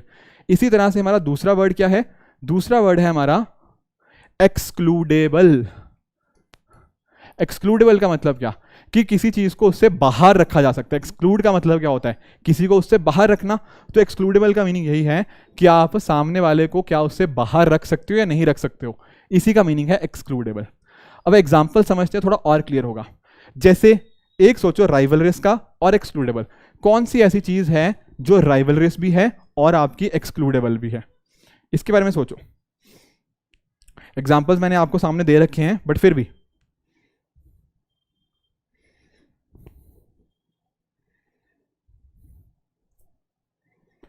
जैसे फॉर एग्जाम्पल आपने यहाँ पे बात करी है गाड़ी की। अब सोचने की कोशिश करना, गाड़ी की बात करते हैं, मान लो मेरे पास कोई गाड़ी है, अब वही क्योंकि गाड़ी मेरी है, अब वही सेम गाड़ी आपकी नहीं हो सकती, तो सर वो राइवल गुड तो है, क्योंकि मेरे पास है तो इसलिए वो आपकी नहीं है। दूसरी बात एक्सक्लूडेबल, क्या मैं आपको उससे हटा सकता हूँ? बिल्कुल हटा सकता हूँ। जैसे फॉर एग्जाम्पल लेट्स से गाड़ी है 5 लाख की, अब आपके पास पैसे नहीं है, तो आप एक्सक्लूड हो गए ना उसको कंज्यूम करने से, बिल्कुल हो गए। तो यहाँ पर आप गाड़ी की बात करो, आप टीवी की बात करो, इस तरह की सारी चीज़ें वो क्या हो जाती हैं आपकी एक्सक्लूडेबल एंड राइवलरियस। आप इस जैसे फॉर एग्जांपल आप बनाना का बात करो, अगर मैंने एक केला खा लिया या एक एप्पल को खा लिया, तो अकॉर्डिंगली क्या होगा, सेम उसी चीज़ को आप कहीं ना कहीं वो चीज़ से आप दूर हो गए हो, मतलब आप राइवल हो गए, मतलब उसके रिगार्डिंग कि आपकी एबिलिटी उसको कंज्यूम करने की आपकी ख़त्म हो गई है, तो राइवल गुड तो है वो। एंड साथ ही साथ अगर आप नोटिस करो तो एक्सक्लूडेबल भी हो जाएगा, ठीक है ना, क्योंकि कहीं ना कहीं इसकी भी कुछ कॉस्ट होती है, ठीक है, तो आप उससे एक्सक्लूड भी हो गए। तो इस तरह से राइवल एंड एक्सक्लूडेबल का एग्जाम्पल है हमारे पास, और इसी तरह की चीज़ों को क्या बोलते हैं हम, प्राइवेट गुड्स बोलते हैं। ठीक है सर, ये भी समझ आ गया। दूसरा अगर हम बात करें कि ऐसी चीज़ें जो नॉन राइवल हैं, कहने का मतलब क्या कि अगर मैंने कोई चीज़ कंज्यूम करी तो उससे आपकी एबिलिटी के ऊपर कोई इंपैक्ट नहीं पड़ा, ठीक है ना, पर वो एक्सक्लूडेबल है, मतलब सामने वाले को आप उससे एक्सक्लूड जरूर कर सकते हो। जैसे फॉर एग्जांपल आप बात कर लो अपने इंटरनेट या वाईफाई की। अगर मैं मान लो अपना वाईफाई यूज़ कर रहा हूँ, ठीक है, जैसे फॉर एग्जांपल ये क्लास भी किसी वाईफाई के ऊपर रन हो रही है, इसी तरह से पीछे वाला बंदा भी वो वाईफाई को यूज़ कर रहा है, वो दूसरे रूम वाला बंदा भी वाईफाई को यूज़ कर रहा है, तो ये क्या हो रहा है, क्या मेरे कंज्यूम करने से उसकी एबिलिटी के ऊपर इंपैक्ट आ रहा है? नहीं, मैं भी कंज्यूम कर पा रहा हूँ, वो भी कंज्यूम कर पा रहा है, तो सर नॉन राइवल तो है, ये बात तो पक्की बात, ठीक है। पर ये एक्सक्लूडेबल कैसे हुआ? एक्सक्लूडेबल इसलिए हुआ क्योंकि मैंने उसके ऊपर एक तरह का पासवर्ड लगा रखा है, तो जिसके पास पासवर्ड नहीं है या जिसके पास वो पैसे नहीं है वो एक्सक्लूड हो गया, तो कुछ लोगों को मैं उससे बाहर रख सकता हूँ, उसको मैं एक्सक्लूड कर सकता हूँ कुछ लोगों को, तो इसलिए वो क्या है, एक्सक्लूडेबल तो है पर नॉन राइवल है। नॉन राइवल कैसे हुआ? क्योंकि मेरे कंज्यूम करने से किसी और का सेम वाईफाई को कंज्यूम करने के ऊपर इंपैक्ट नहीं आया, इसलिए वो क्या हो गया, आपका नॉन राइवल हो गया, ठीक है। उसी तरह से अगर हम बात कर रहे हैं राइवलरियस की और नॉन एक्सक्लूडेबल की, अब यहां पर सोचो कि मैंने कोई चीज कंज्यूम करी तो सेम चीज आप नहीं कंज्यूम कर सकते, पर मैं आपको हटा भी नहीं सकता। ऐसी चीज को क्या बोलते हैं आप? ऐसी चीजों को आप बोलते हो कॉमन गुड्स। जैसे फॉर एग्जांपल पेट्रोलियम, मैंने कुछ पेट्रोलियम ले लिया, अब वही सेम पेट्रोलियम आप नहीं यूज कर पाओगे, समझ आया? पर क्या मैं पेट्रोलियम से आपको निकाल सकता हूं? नहीं। आप कहीं पर भी अपने घर पे खुदाई कर लो, आपको शायद हो सकता है पेट्रोलियम मिल जाए, तो मैं एक्सक्लूड नहीं कर पाऊंगा उससे। या फिर लेट से आप लकड़ी की बात कर लो, टिम्बर की बात कर लो, टिम्बर को आप कलेक्ट करने के, तो होगा क्या, मैं अगर एक पर्टिकुलर लकड़ी को, अगर मान लो एक पेड़ था, इस पेड़ को अगर मैंने यूज कर लिया तो आप सेम पेड़ को यूज नहीं कर सकते, राइट? तो ये क्या हो गया हमारा, या उसी पर्टिकुलर सेक्शन ऑफ लकड़ी को आप कंज्यूम नहीं कर सकते, तो सर ये राइवल तो है, ठीक है, मेरे कंज्यूम करने की वजह से आपका सेम चीज को कंज्यूम करने के ऊपर इंपैक्ट आया, तो राइवल तो है। पर क्या मैं आपको इससे एक्सक्लूड कर सकता हूं कि आप टिम्बर ले ही नहीं सकते? नहीं, आपका जहां मन करेगा आप अकॉर्डिंगली टिम्बर को यूज कर सकते हो। और एग्जांपल देता हूं, जैसे आप फिशिंग की बात कर लो, अगर मान लो मैं मछली पकड़ने गया, तो मछली पकड़ी मैंने, अब जो अगर मान लो मैंने मछली पकड़ ली, तो सेम मछली आप कहीं ना कहीं उस मछली को नहीं पकड़ सकते, तो राइवल गुड तो है। पर क्या मैं एक्सक्लूड कर सकता हूं आपको? मैं नहीं कर सकता, आप कहीं पर भी जाके मछली को पकड़ लो, तो एक्सक्लूड तो मैं नहीं कर सकता, तो ये नॉन एक्सक्लूडेबल है और ये क्या है, राइवलरियस है। आई होप आप ये भी समझ गए होंगे। उस तरह से कोयले का भी एग्जांपल सेम है, राइवलरियस तो है पर कहीं ना कहीं नॉन एक्सक्लूडेबल है। आखिरी चीज की एग्जांपल देख लेते हैं जहां पर नॉन राइवल भी है और नॉन एक्सक्लूडेबल भी है। जैसे फॉर एग्जांपल हवा की बात करें, अब मैंने अगर हवा कंज्यूम कर ली, क्या कहीं ना कहीं उससे आपके ऊपर कोई इंपैक्ट आया? क्या कहीं ना कहीं आपकी एबिलिटी उस पर्टिकुलर चीज को कंज्यूम करने की, उसके ऊपर कोई इंपैक्ट आया? नहीं आया, तो हुआ ना ये नॉन राइवलरियस, बिल्कुल हुआ। एंड साथ ही साथ क्या मैं आपको हटा सकता हूं कि भैया आप एयर कंज्यूम नहीं कर सकते? तो ये नॉन एक्सक्लूडेबल भी हो गया। उसी तरह से आप बात करो नेशनल डिफेंस की, हमारे यहाँ पे लेट्स से आर्मी लगी हुई है, जो भी कहीं ना कहीं बॉर्डर फोर्सेज लगी हुई हैं, तो अगर वो फोर्सेज मुझे प्रोटेक्ट कर रही हैं तो वो आपको भी प्रोटेक्ट कर ही रही हैं, कहीं ना कहीं मेरे डिफेंस को प्रोटेक्ट करने के लिए, ठीक है ना। क्या उससे आपके ऊपर कोई इंपैक्ट आया? नहीं आया। तो नेशनल डिफेंस क्या है आपका, ये नॉन राइवलरस है। और ना ही मैं आपको हटा सकता हूं कि नहीं यार ये नेशनल डिफेंस सिर्फ मेरा करेंगे, ये आपका नहीं करेंगे, नहीं, ऐसा हो ही नहीं सकता। तो ये नॉन राइवलरस भी है और नॉन एक्सक्लूडेबल भी है। इस तरह के गुड्स को हम क्या बोलते हैं, पब्लिक गुड्स। आई होप आपको राइवल का मतलब पता लग गया होगा, आपको एक्सक्लूडेबल का मतलब पता लग गया होगा, एंड दोनों के कॉम्बिनेशन में भी हमने कुछ एग्जाम्पल्स देख लिए हैं। ठीक हुआ? चलिए बहुत बढ़िया, आगे चलते हैं। ठीक है, आगे हमें थोड़ा सा पढ़ना है फैक्टर्स ऑफ प्रोडक्शन के बारे में। देखो मान लो अगर आपको कोई भी चीज प्रोड्यूस करनी हो तो आपको 4 फैक्टर्स ऑफ प्रोडक्शन लगेंगे, दैट इज आपका लैंड, आपका लेबर, आपका कैपिटल और आपका एंटरप्रेन्योर। ठीक है ना, आप सभी लोग ने ये आपकी जो 9th क्लास के एनसीईआरटीज है वहां पर भी ये सारी चीजें आपने पढ़ रखी होंगी। तो कहीं ना कहीं मान लो आपको कोई भी फैक्ट्री लगानी है तो ये सारी चीजें आपको वहीं पे रिक्वायर्ड है। ठीक है ना, कि आपको लैंड भी चाहिए, आपको लेबर भी चाहिए, आपको कैपिटल भी चाहिए, आपको एंटरप्रेन्योर भी चाहिए। ये सारे होते हैं क्या, फैक्टर्स ऑफ प्रोडक्शन। इन्हीं के रिगार्डिंग हमें कुछ ना कुछ फैक्टर इनकम देखने को मिलती है। जैसे फॉर एग्जांपल लैंड के कॉरस्पॉन्डिंग आपकी फैक्टर इनकम क्या हो जाएगी, वो हो जाएगा आपका लैंड के रिगार्डिंग आपका रेंट हो जाएगा। लेबर के रिगार्डिंग क्या हो जाएगा, आपको कुछ वेजेस देनी पड़ेंगी, ठीक है, तो वेजेस यहाँ पे हो जाएगा। कैपिटल के रिगार्डिंग कुछ ना कुछ आपका जो इंटरेस्ट होता है वो पे करना होता है, ठीक है। और जो कहीं ना कहीं एंटरप्रेन्योर होता है उसको जो प्रॉफिट वगैरह मिलता है वो इसका हो जाएगा। तो ये कुछ इसके साथ रिलेटेड जो होते हैं आपके फैक्टर इनकम्स देखने को मिलती है। जब हम आने वाले चैप्टर्स के अंदर जीडीपी का कॉन्सेप्ट पढ़ेंगे ना, तो वहाँ पर इसको भी हम समझेंगे और डिटेल में, ठीक है। तो ये सारी चीज़ें आप देख सकते हो, लैंड, लेबर, कैपिटल और एंटरप्रेन्योरशिप, ये सारी चीज़ें हमें फैक्टर्स ऑफ प्रोडक्शन के अंदर देखने को मिल जाती हैं। अभी नोटिस करना, कई बार ना ये सर्कुलर मॉडल की हम बात कर सकते हैं। जैसे लेट्स से कुछ हाउस होल्ड है यहाँ पे हमारे पास, कुछ हमारे पास यहाँ पे क्या है, कुछ फर्म्स हैं, ठीक है। अब देखो क्या होगा, एक साइड फर्म्स है हमारे पास, एक साइड है हाउस होल्ड। अब हाउस होल्ड क्या करेंगे, हाउस होल्ड ना अपनी कुछ फैक्टर सर्विसेज प्रोवाइड करेंगे।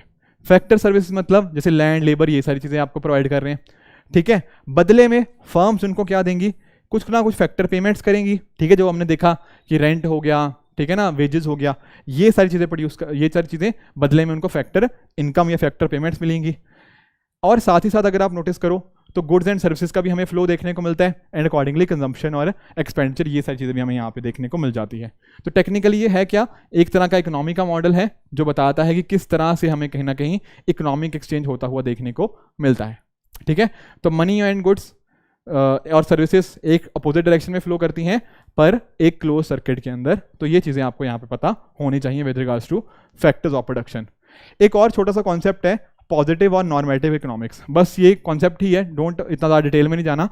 पॉजिटिव इकोनॉमिक्स की जब हम बात करते हैं ना, तब हम बात करते हैं कुछ प्रॉब्लम्स की, कि मान लो आपकी इकोनॉमी के अंदर कुछ ना कुछ प्रॉब्लम्स हैं, उनको हम कैसे सॉल्व कर सकते हैं। एक तरह की उनकी रियल डिस्क्रिप्शन लगाई जाती है बेस्ड ऑन डेटा, डेटा के बेसिस के ऊपर देखा जाता है कि उनको कैसे सॉल्व करना है उन प्रॉब्लम्स को। तो वो बातें कहाँ जाती हैं आपकी पॉजिटिव इकोनॉमिक्स के साथ। उसी तरह से एक टर्म है नॉर्मेटिव इकोनॉमिक्स। अब यहाँ पर क्या होता है, यहाँ पर आपके ओपिनियंस, आपके सजेशंस, उनकी यहाँ पे बात करी जाती है। बेसिकली एक तरह का आइडियोलॉजिकल पर्सपेक्टिव की बात करी जाती है। इसको हम डेटा के थ्रू कहीं ना कहीं वेरीफाई नहीं कर सकते। पॉजिटिव जो इकोनॉमिक्स की मैं बात कर रहा था, वहाँ पर हम प्रॉपर डेटा के हिसाब से चीज़ों को एनालाइज करते हैं, उनको हम देखते हैं कि हाँ डेटा के बेसिस के ऊपर क्या क्या चीज़ें हो रही हैं और कैसे उन प्रॉब्लम्स को सॉल्व किया जा सकता है। ये छोटा सा कॉन्सेप्ट है, इसको भी आपका मीनिंग पता होना चाहिए, ठीक है। इसके साथ ही अगला पार्ट है हमारा sectors of economy. I can understand कुछ आपको नहीं दिख रहा होगा एक दो टर्म्स, बट डोंट वरी, मैं भी आपको उनको समझा दूंगा। देखो जब हम बात करते हैं सेक्टर्स ऑफ इकोनॉमी की, तो सबसे पहले हमारा क्या आ जाएगा, प्राइमरी सेक्टर। अब प्राइमरी सेक्टर आप सभी जानते होंगे, कहीं ना कहीं वो सेक्टर की हम बात कर रहे हैं जो डील किसके साथ करता है, आपका ये डील करता है आपका रॉ मटेरियल्स हो गया, नेचुरल रिसोर्सेज हो गया, इन सभी के एक्सट्रैक्शन के साथ। इनका एक्सट्रैक्शन हो गया या फिर आपके जो नेचुरल रिसोर्सेज हैं उनके साथ डील करता है। जैसे फॉर एग्जांपल आपका एग्रीकल्चर सेक्टर हो गया, ये कहाँ पर आएगा आपका, ये आपका प्राइमरी सेक्टर के अंदर ही इंक्लूड होगा। उसी तरह से अगर हम बात करें आपकी जो, और जैसे फॉर एग्जांपल एग्रीकल्चर के साथ आप एनिमल हस्बेंड्री की बात कर सकते हो, आप बात कर सकते हो फॉरेस्ट्री की, ठीक है। तो ये कुछ इस तरह के सेक्टर्स होते हैं जो यहाँ पे हमें प्राइमरी सेक्टर के अंदर देखने को मिलते हैं। इवन जो फिशिंग है वो भी आपका प्राइमरी सेक्टर के अंदर आ जाता है। तो सर प्राइमरी सेक्टर के अंदर तो ये सारी चीज़ें होगी जो कहीं ना कहीं रॉ मटेरियल्स हो गया, नेचुरल सोर्सेज के साथ हमें लिंक होते हुए देखने को मिलेंगे। ये आपने ऑलरेडी पढ़ रखा है, I am sure primary sector सभी जानते होंगे, तो बहुत डिटेल में नहीं यहाँ पे डिस्कस करेंगे क्योंकि बहुत ही बेसिक चीज़ है। उसी तरह से दूसरे नंबर पर हमारा क्या आ जाता है, हमारा आ जाता है सेकेंडरी सेक्टर। अब सेकेंडरी सेक्टर भी आप सभी लोग जानते होंगे, कहीं ना कहीं यहाँ पर हम बात किसकी कर रहे हैं, जो आपका अलग अलग चीज़ों की, लेट्स से मैन्युफैक्चरिंग की हम बात कर सकते हैं कि जो अलग अलग चीज़ें हम मैन्युफैक्चर कर रहे हैं, ठीक है ना। और बाकी जो चीज़ें लेट्स से कुछ कंस्ट्रक्शन एक्टिविटीज़ की हम बात कर सकते हैं, तो ये यहाँ पे हमें कहाँ देखने को मिलती है, हमारे सेकेंडरी सेक्टर के अंदर। उसी तरह से तीसरा सेक्टर हमारे पास क्या आ जाता है, हमारे पास आ जाता है टर्शरी सेक्टर, ठीक है। कौन सा सेक्टर सर, टर्शरी सेक्टर। यहाँ पर जैसे फॉर एग्जाम्पल आपका किसी चीज़ का ट्रांसपोर्टेशन हो गया, या फिर जैसे मैं आपको पढ़ा रहा हूँ ये भी आप इसके अंदर इंक्लूड कर सकते हो, आपका ट्रांसपोर्ट हो गया, आपका ट्रेड हो गया, जो इस तरह की कुछ ना सर्विसेज ओरिएंटेड चीज़ें होती हैं ना, वो यहाँ पर हमें टर्शरी सेक्टर के अंदर इंक्लूड होती हुई देखने को मिल जाती हैं। ठीक है, तो ये सर 3 सेक्टर तो पढ़ लिए, और इन तीनों सेक्टर का I'm वेरी श्योर आप सभी को आइडिया भी था हमेशा से ही, प्राइमरी, सेकेंडरी और टर्शरी का। आगे चलते हैं, चौथे और पांचवें सेक्टर को एक बार पढ़ने की कोशिश करते हैं। सर चौथा सेक्टर क्या है? That is quaternary sector. अब सर ये क्वार्टरनरी सेक्टर क्या होता है? यहां पर हम बात करते हैं थोड़ी जो नॉलेज बेस्ड वाली एक्टिविटीज होती है ना, उनकी बात करते हैं। सर जैसे कि आपका रिसर्च एंड डेवलपमेंट की आप बात कर रहे हो, आज के टाइम पे आप नोटिस भी कर रहे हो कितना हमारा सरकार का कहीं ना कहीं R&D के ऊपर फोकस है। तो जो R&D का ऊपर फोकस है वो यहाँ पर आप मान सकते हो क्वार्टरनरी सेक्टर के अंदर। ठीक है, आपकी कंसल्टेंसी सर्विसेज होती हैं, वो सारी चीज़ें भी कहीं आ जाती हैं, वो आपको जो चौथा सेक्टर मैं आपको बता रहा हूँ क्वार्टरनरी सेक्टर वहीं देखने को मिल जाती हैं। ठीक है, और आखिरी क्या है? आखिरी है क्विनरी। ठीक है, QUINARY। ये जो पर्टिकुलर सेक्टर होता है ये हाई लेवल जो डिसीजन मेकिंग होती है ना उसके साथ डील करता है। जैसे फॉर एग्जांपल हो सकता है कुछ गवर्नमेंट के अंदर कुछ हाई लेवल डिसीजन मेकिंग हो रही हो, वो यहाँ पर क्विनरी सेक्टर के अंदर आ जाएगा। कुछ इंडस्ट्रीज के अंदर कुछ हाई लेवल डिसीजन मेकिंग हो रही हो, वो भी यहाँ पर क्विनरी सेक्टर के अंदर आ जाता है। तो इस तरह से 5 सेक्टर आपको ध्यान में रखने हैं। प्राइमरी समझ आ गया, नेचुरल रिसोर्सेज का हो गया, बात हो गया, ठीक है ना, और कहीं ना कहीं रॉ मटेरियल्स की हम बात कर रहे थे। इंडस्ट्रीज के अंदर हम सेकेंडरी सेक्टर के अंदर बात कर रहे थे इंडस्ट्रीज की, मैन्युफैक्चरिंग की। टर्शरी सेक्टर के अंदर हमने कुछ सर्विसेज को देखा। जब हम बात करें क्वार्टरनरी सेक्टर की, वहाँ हमने कुछ रिसर्च एंड डेवलपमेंट एक्टिविटीज़ हो गया, कंसल्टेंसी सर्विसेज हो गया, इस तरह की जो नॉलेज इंटेंसिव वाली चीज़ें थी वो यहाँ देखी। एंड आखिरी में क्विनरी सेक्टर के अंदर हमने जो डिसीजन मेकिंग वाला पार्ट था गवर्नमेंट के अंदर हो गया, इंडस्ट्रीज के अंदर हो गया। तो इस तरह से 5 सेक्टर्स हमें इकोनॉमी के यहाँ देखने को मिल जाते हैं। क्लियर है? ठीक है, एक छोटा सा और कॉन्सेप्ट है प्रोडक्शन पॉसिबिलिटी फ्रंटियर। ये थोड़ा ना टेक्निकल कॉन्सेप्ट है बट डोंट वरी, समझने की कोशिश करते हैं। स्टार्टिंग में याद करो मैंने कहाँ से पढ़ाना स्टार्ट किया था कि भैया हमारे रिसोर्सेज तो लिमिटेड हैं, तो उन रिसोर्सेज को लिमिटेड को यूज करते हुए कहीं ना कहीं मुझे अलग अलग चीजें बनानी है। तो ऐसा भी तो हो सकता है कि अगर मान लो लेट्स से मैं बात करता हूं लैपटॉप्स की और मैं दूसरी बात करूंगा मोबाइल फ़ोन की। अब मेरे पास ना लिमिटेड रिसोर्सेज हैं। अगर मान लो मैं लैपटॉप ज़्यादा प्रोड्यूस करूंगा, कहीं ना कहीं मुझे मोबाइल कम प्रोड्यूस करने पड़ेंगे। क्यों सर? क्योंकि रिसोर्सेज लिमिटेड है ना। ऐसा थोड़ी हो सकता है कि मेरे पास इतने ही रिसोर्सेज हैं, इसके बेस के ऊपर मैं हज़ारों ही लैपटॉप बना लूँ और हज़ारों ही मोबाइल बना लूँ। नहीं, अगर मैं चाहता हूँ कि लैपटॉप ज़्यादा बनाने हैं तो मुझे अकॉर्डिंगली क्या करना होगा? मोबाइल कम बनाने पड़ेंगे। ऑन द अदर हैंड अगर मुझे लगता है कि मोबाइल ज़्यादा बनाने हैं, कहीं ना कहीं बदले में मुझे लैपटॉप को कम करना पड़ेगा। तो इस तरह से ना हम एक ग्राफ बना सकते हैं कि यहाँ पर हमने देख लिया क्वांटिटी ऑफ फर्स्ट गुड, मतलब जैसे लेट्स से हम बात कर रहे हैं लैपटॉप की कि कितने लैपटॉप बनेंगे, और यहाँ पर लेट्स से हम बात कर लेते हैं मोबाइल्स की बात कर लेते हैं। तो अगर मान लो आपने कोई मोबाइल नहीं प्रोड्यूस करना, मान लो यहाँ पे हम बात कर रहे हैं बिल्कुल, तो यहाँ पर आप इतने लैपटॉप बना सकते हो। एंड उसी तरह से मान लो अगर आपको लैपटॉप नहीं बनाना तो आप इतने सारे मोबाइल बना सकते हो। तो आपकी जो कर्व बनेगी ना कुछ इस तरह से बनेगी। Getting the point? कि लेट्स से अगर डी पॉइंट की बात कर रहे हैं तो अगर मान लो आप इतने लैपटॉप बना रहे हो इस टाइम के ऊपर, तो इतने ही मोबाइल्स बनेंगे। अगर आप चाहते हो कि मोबाइल ज़्यादा बनाएं तो आपको इधर आना पड़ेगा। लेट्स से आप यहाँ पे कहीं पे आते हो, अगर मोबाइल ज़्यादा बनाए ना इस लेवल के ऊपर, तो आपको देखो लैपटॉप आपने कम बनाए होंगे। बात समझ आई या नहीं आई? तो इस तरह से ये चीज़ें वर्क करती हैं कि आपके, इसको बोलते हैं क्या? Production possibility frontier. क्लियर हुई बात? कि इस पर्टिकुलर कर्व के ऊपर ये कर्व बताती है हमें कि कितने कहीं ना कहीं हम यहाँ पर किसी चीज़ को हम प्रोड्यूस कर रहे हैं। और ये इस तरह से होती है कि आपने ना इन रिसोर्सेज को एफिशिएंटली यूज किया। ठीक है ना? अगर आप ढंग से अपने रिसोर्सेज को ढंग से यूज करोगे तो इस तरह से हमें एक कर्व बनती हुई देखने को मिलती है। इसको बोलते हैं प्रोडक्शन पॉसिबिलिटी फ्रंटियर। ठीक है, अगर मान लो आप इस कर्व के अंदर हो, ठीक है, इस कर्व के मान लो आप अंदर वाली साइड हो, लेट्स से आप यहां पर कहीं पर हो, इसका मतलब क्या है? इसका मतलब ये है कि आप ना रिसोर्सेज को ढंग से यूज नहीं कर रहे। क्यों सर? क्योंकि देखो ये जो कर्व है ना, ये वाली जो कर्व की बात कर रहा हूं, ये कर्व दिखाती है कि अगर आपने रिसोर्सेज को अच्छे से यूज किया तब इस लेवल के ऊपर हमारे पास इतने लैपटॉप और इतने मोबाइल होने चाहिए थे। पर अगर आप कर्व के अंदर हो, ये क्या दिखाता है? ये दिखाता है कि आपने रिसोर्सेज को ढंग से यूज ही नहीं किया। ठीक है ना? क्योंकि आप कर्व के अंदर आ गए हो, अब आप कम क्वांटिटी लैपटॉप प्रोड्यूस कर रहे हो और कम क्वांटिटी ही मोबाइल प्रोड्यूस कर रहे हो, तो रिसोर्सेज को एफिशिएंट यूज ना करने की वजह से आपका जो पॉइंट है वो कर्व के अंदर आ रहा है, प्रोडक्शन पॉसिबिलिटी फ्रंटियर के अंदर आ रहा है। तो ठीक है, अंदर अगर है तो कहीं ना कहीं इसका मतलब है कि हम रिसोर्सेज को एफिशिएंटली यूज नहीं कर रहे। पर अगर लेट्स से ये पॉइंट हमारा कर्व से बाहर हो, इसका मीनिंग क्या है, अब कर्व से बाहर चला गया। अब द थिंग इज कि ये पॉइंट एग्जिस्ट कर ही नहीं सकता, दिस इज इम्पॉसिबल। ठीक है ना, गेटिंग द पॉइंट। कई बार ना ऐसे कंसेप्चुअल क्वेश्चन आ सकते हैं कि प्रोडक्शन पॉसिबिलिटी फ्रंटियर के बाहर जो पॉइंट है वो ये डिनोट करता है, नहीं, ये पॉइंट एग्जिस्ट ही नहीं कर सकता, क्योंकि हमने क्या किया है, हमने इस कर्व को उस तरह से रिप्रेजेंट किया है जहां पर दोनों रिसोर्सेज को हम एफिशिएंटली यूज कर रहे हैं, अकॉर्डिंगली फिर ये कर्व बनाई है। कोई चीज़ अंदर कर रहे हैं तो रिसोर्सेज को इनएफिशिएंटली यूज्ड है, कोई चीज़ बाहर है, ये पॉइंट ही एग्जिस्ट नहीं करता। ठीक है, this situation is not possible. Clear हुआ प्रोडक्शन पॉसिबिलिटी फ्रंटियर के बारे में? ठीक है सर, ये बात भी समझ आ गया। एक छोटा सा कॉन्सेप्ट और है, अपॉर्चुनिटी कॉस्ट।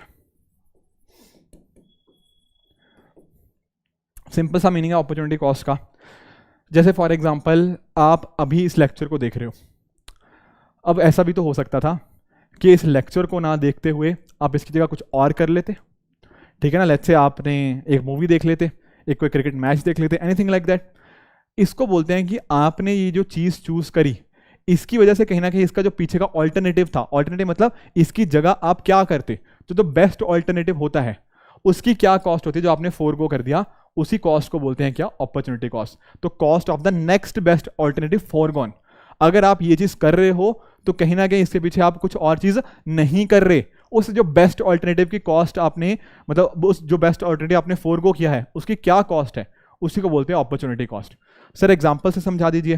जैसे लेट्स से फॉर एग्जांपल आप एग्जांपल समझो, मान लो संडे है, ठीक है नहीं, आई नो आज थर्सडे है, लेट्स से आज थर्सडे है, ठीक है ना। तो आज थर्सडे के दिन लेट्स से आपके पास दो ऑप्शंस थे। एक तो था कि मान लो आप किसी प्रोजेक्ट पे काम करते और लेट्स से आपको इस प्रोजेक्ट के मिलते कितने, 5,000 रुपये मिलते, ठीक है। ऑन द अदर हैंड आपने सोचा कि नहीं यार, मुझे तो घूमने जाना है, बहुत लंबे टाइम हो गया, मैं घूमने नहीं गया कहीं पे, तो आप कहीं घूमने चले गए। तो यहाँ पर लेट्स से आपने 5,000 रुपये का खर्चा कर दिया, खाने पीने के लिए, घूमने के लिए आपने 5,000 का खर्चा कर दिया। तो अब आपने किया क्या, आपने ये वाला चीज़ चूज करी है, या आपने चूज किया ये वाला option. On the other hand कौन सा ऑप्शन आपने चूज नहीं किया, वो था कि अगर आप प्रोजेक्ट के ऊपर काम करते, तो ये था आपका क्या, ये चीज़ आपने चूज करी, ये क्या था आपका, ये सेकंड बेस्ट ऑल्टरनेटिव था। ठीक है, बेस्ट चीज़ तो यही करी है, मतलब उसके बाद जो आपका ऑल्टरनेटिव था, जो नेक्स्ट बेस्ट ऑल्टरनेटिव था, वो आपका ये था। तो यहाँ पर क्या हुई आपकी अपॉर्चुनिटी कॉस्ट, अपॉर्चुनिटी कॉस्ट हुई आपकी 10,000। तो 10,000 कैसे हुई, क्योंकि देखो अगर आप ये चीज़ करते आप कहीं ना कहीं 5,000 रुपया कमाते। यहाँ पर क्या हुआ, आप ये चीज़ कर रहे हो, कहीं ना कहीं आपने 5,000 रुपया खर्च कर दिया। तो ये 5,000 रुपया ये खर्च किया वो तो है ही है, उसके अलावा 5,000 कमाने की आपकी जो पॉसिबिलिटी थी उसको आपने फोरगो कर दिया। तो इसलिए आपका कितना अपॉर्चुनिटी कॉस्ट क्या आएगा, 10,000। अगर ये आप लेक्चर नहीं देख रहे, कहीं ना कहीं आप शायद किसी मॉल में नहीं घूम रहे, तो वो हो सकता था आपका नेक्स्ट बेस्ट ऑल्टरनेटिव हो। तो उस नेक्स्ट बेस्ट ऑल्टरनेटिव को फोरगो करने की कितनी कॉस्ट है, ये आपको बताता है क्या, अपॉर्चुनिटी कॉस्ट। ठीक है ना, cost of choosing one over the other, इसी को बोलते हैं क्या, अपॉर्चुनिटी कॉस्ट। मैं थोड़ा एक क्वेश्चन भी कराऊंगा आने वाले, ठीक है, अभी आएगा क्वेश्चन भी, तो उसको भी और डिस्कस कर लेंगे। एक छोटा सा कॉन्सेप्ट और है, दैट इज कुजनेट्स कर्व। अब इसको भी समझ लेते हैं सर, कुजनेट्स कर्व आखिर है क्या। देखो यहाँ पर ना बहुत ही सिंपल सी चीज़ है। जैसे मान लो एक कंट्री की इकोनॉमिक ग्रोथ की आप बात कर सकते हो कि वहाँ उस कंट्री की इकोनॉमिक ग्रोथ कितनी तेज़ी से हो रही है, या फिर कहीं ना कहीं उसकी जो जीडीपी की बात कर सकते हो, या इवन पर कैपिटा जीडीपी की बात कर, पर कैपिटा इनकम, ये कोई भी इस तरह से टर्म मान सकते हो। बेसिकली कहने का मतलब एक्स एक्सिस पे क्या है कि आपकी इकोनॉमी कितनी तेज़ी से बढ़ रही है, और आपकी वाई एक्सिस क्या डिनोट कर रही है, ये डिनोट कर रही है आपकी इनइक्वालिटी, कि वहाँ के लोगों के बीच में कितनी ज़्यादा इनइक्वालिटी है। तो कुजनेट्स जी का क्या मानना था, तो इनका मानना ये था कि जब मान लो इकोनॉमी ग्रोथ करती है, ठीक है, अभी ग्रो करना स्टार्ट ही हुई है, तो स्टार्टिंग में क्या होता है, आपके वहाँ पे इनइक्वालिटी बढ़ती है, मतलब अमीर ज़्यादा अमीर होता है और गरीब ज़्यादा गरीब होता है, या फिर मतलब उनके बीच का जो फ़र्क होता है ना वो काफ़ी होता है। जैसे फॉर एग्जाम्पल लेट्स से आप इमेजिन करो टाइम जब कहीं ना कहीं इंडिया इंडिपेंडेंट के बाद की बात करें, हमने ग्रोथ करना स्टार्ट तो किया पर शायद सबको ग्रोथ नहीं मिल पाई, और उस वजह से क्या हुआ, अमीर और गरीब के बीच का जो फर्क था ना वो बढ़ता गया।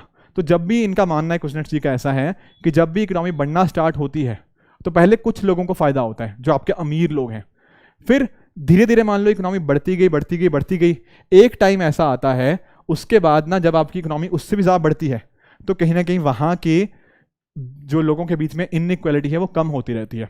अब इसका एग्जाम्पल क्या हो सकता है, जैसे मान लो पहले आपकी इकोनॉमी बढ़ रही थी थोड़ा सा तो अमीरों को फ़ायदा होता गया, ठीक है, पर बाद में क्या हुआ, लेट्स से अमीरों को अब लोगों से काम करवाना है, ठीक है ना, तो हो सकता है वो बहुत सारे लोगों को हायर करेंगे। जैसे फॉर एग्जांपल लेट्स से आज के टाइम पर मान लो इन्फोसिस की बात कर लो, तो बहुत सारे लोग इन्फोसिस में काम करेंगे, उससे वो क्या करेंगे, अपनी कमाई करेंगे, अपनी फैमिली के लेवल को ऊपर उठाएंगे। अब आजकल के आप नोटिस कर रहे हो ना कि जिनका जो लोग अच्छा काम करते हैं, जो लोग सॉफ्टवेयर इंडस्ट्री में मान लो अच्छा काम कर रहे हैं, 20 लाख 25 लाख 30 लाख आराम से उनको मिलता है। तो कहीं ना कहीं उन्होंने क्या किया, अपनी फैमिली की जो हालत खराब थी उसको अपलिफ्ट किया, अकॉर्डिंगली ये लोग भी जो पहले गरीब थे उससे धीरे धीरे करके बाहर आए हैं, ठीक है ना। इसके बेसिस पे क्या हुआ, इनइक्वालिटी अब हमें कम होती हुई देखने को मिलती है। Getting the point. तो यहाँ पर इनका यही मानना था कि जो डेवलपिंग नेशन होते हैं वहाँ पर इकोनॉमिक ग्रोथ थोड़ी कम होती है एंड अकॉर्डिंगली स्टार्टिंग में उनके यहाँ पे गरीब और अमीर के बीच का जो फर्क होता है वो ज़्यादा होता है, पर एक पीक टाइम आता है उसके बाद इनइक्वालिटी फिर जैसे जैसे हमारी इकोनॉमिक ग्रोथ बढ़ती रहेगी फिर इनइक्वालिटी हमारी नीचे नीचे नीचे नीचे जाती रहेगी। तो ध्यान रखना, कोई आपसे पूछे कि कुजनेट कर्व की जो डायग्राम होती है या फिर जो फिगर होती है वो कैसी होती है, तो आप क्या बताओगे, this is like an inverted you. देखो यू ऐसे होता है, ये बिल्कुल उसका उल्टा है, तो इसलिए इसकी जो शेप होती है इस कर्व की वो कैसी होती है, इन्वर्टेड यू के टाइप्स की। गेटिंग द पॉइंट, ठीक है। होप आप ये समझ गए होंगे। 2 क्वेश्चन है बिफोर लेक्चर को हम खत्म करें। मैं एक्सपेक्ट करूंगा कि आप लोग मुझे नीचे कमेंट्स में इसका आंसर बताओ कि क्या इसका आंसर है। समझते हैं इस क्वेश्चन को। 2018 में यूपीएससी ने पूछा, क्या क्वेश्चन है, if a commodity is provided free to the public by the government then, अगर मान लो हमारी सरकार किसी वस्तु को किसी को फ्री में दे रही है तो उसकी अपॉर्चुनिटी कॉस्ट क्या होगी। खुद सोचो, सरकार ने क्या किया, कोई चीज़ किसी को फ्री में दे दी, तो यहाँ पर क्या होगा, सरकार ने पैसा खर्च किया उसके लिए, मतलब कि ये हो सकता था मान लो कोई आइटम थी, ये इस पर्सन को खर्च करना था इसके ऊपर, पर सरकार ने बोला कि नहीं तू मत खर्च कर, मैं खर्च कर रही हूँ। तो यहाँ पर क्या हुआ, खर्च ट्रांसफर हो गया, अब ये कॉस्ट आएगी वो इसके ऊपर आएगी, सरकार के ऊपर। पर आप नोटिस करो सरकार के पास पैसा कहाँ से आ रहा है, कहीं ना कहीं मेरे से आ रहा है। मेरे से मतलब क्या है सर, मेरा मतलब मेरा टैक्स दे रहा हूँ मैं सरकार को, सरकार के पास पैसा कोई हवा से थोड़ी आ रहा है। मैं आपके जैसे लोग जो कहीं ना कहीं काम करते हैं तो सरकार को कुछ ना कुछ वो टैक्स देते हैं, बिल्कुल। तो सरकार के पास जो पैसा है ना वो मेरे पैसे से ही आ रहा है, मैं टैक्स दे रहा हूँ सरकार को। तो जब ऐसा केस होता है, जब सरकार कोई चीज़ किसी को फ्री में देती है तो होता है क्या है ना, जो अपॉर्चुनिटी कॉस्ट है, पहली बात तो वो ट्रांसफर हो जाती है, किसके ऊपर ट्रांसफर होती है, कंज्यूमर से किसके ऊपर, टैक्स पेइंग पब्लिक के ऊपर, जो लोग टैक्स देते हैं उनके ऊपर खर्च होता है। आप लोगों ने ना कई बार न्यूज़ में भी सुना होगा, मैं देखो कोई क्रिटिसाइज नहीं कर रहा किसी चीज़ को, पर कई बार ऐसा बोलते हैं कि यार मान लो जैसे सरकार हमारी ना मान लो किसी को फ्री में राशन बांट रही है, तो कई बार ना कुछ लोग इसका विरोध करते हैं। विरोध इसलिए करते हैं क्योंकि कहीं ना कहीं जो पैसा था, जो अब ये फ्री में राशन जाएगा, ये सरकार की जेब से थोड़ी जाएगा, ये जाएगा टैक्स पेयर की जेब से, ठीक है ना, क्योंकि टैक्स पेयर अपना पैसा देगा सरकार को और सरकार उस पैसे को कहीं ना कहीं खर्च करेगी। तो यहाँ पर जब ऐसी चीज़ होती है ना कि किसी चीज़ को फ्री में दिया जाता है, तब वो उसका जो कॉस्ट होती है किसके ऊपर पड़ जाती है, वो टैक्स पेयर के ऊपर। और एग्जांपल देता हूँ, लेट्स से कुछ हमारे यहाँ पे फ्यूजिटिव इकोनॉमिक ऑफेंडर्स हैं, जैसे आप विजय माल्या की बात कर लो, आप नीरव मोदी की बात कर लो, इस तरह के। अगर मान लो सरकार ने बोला कि चलो ठीक है, मतलब मान लो इनका लोन माफ़ कर दिया गया, एग्जाम्पल लेके चलते हैं, सरकार इनका लोन मान लो माफ़ कर देती है, तो क्या होगा, किसके ऊपर इंपैक्ट आएगा उसका, क्या उसका इंपैक्ट सरकार के ऊपर आएगा?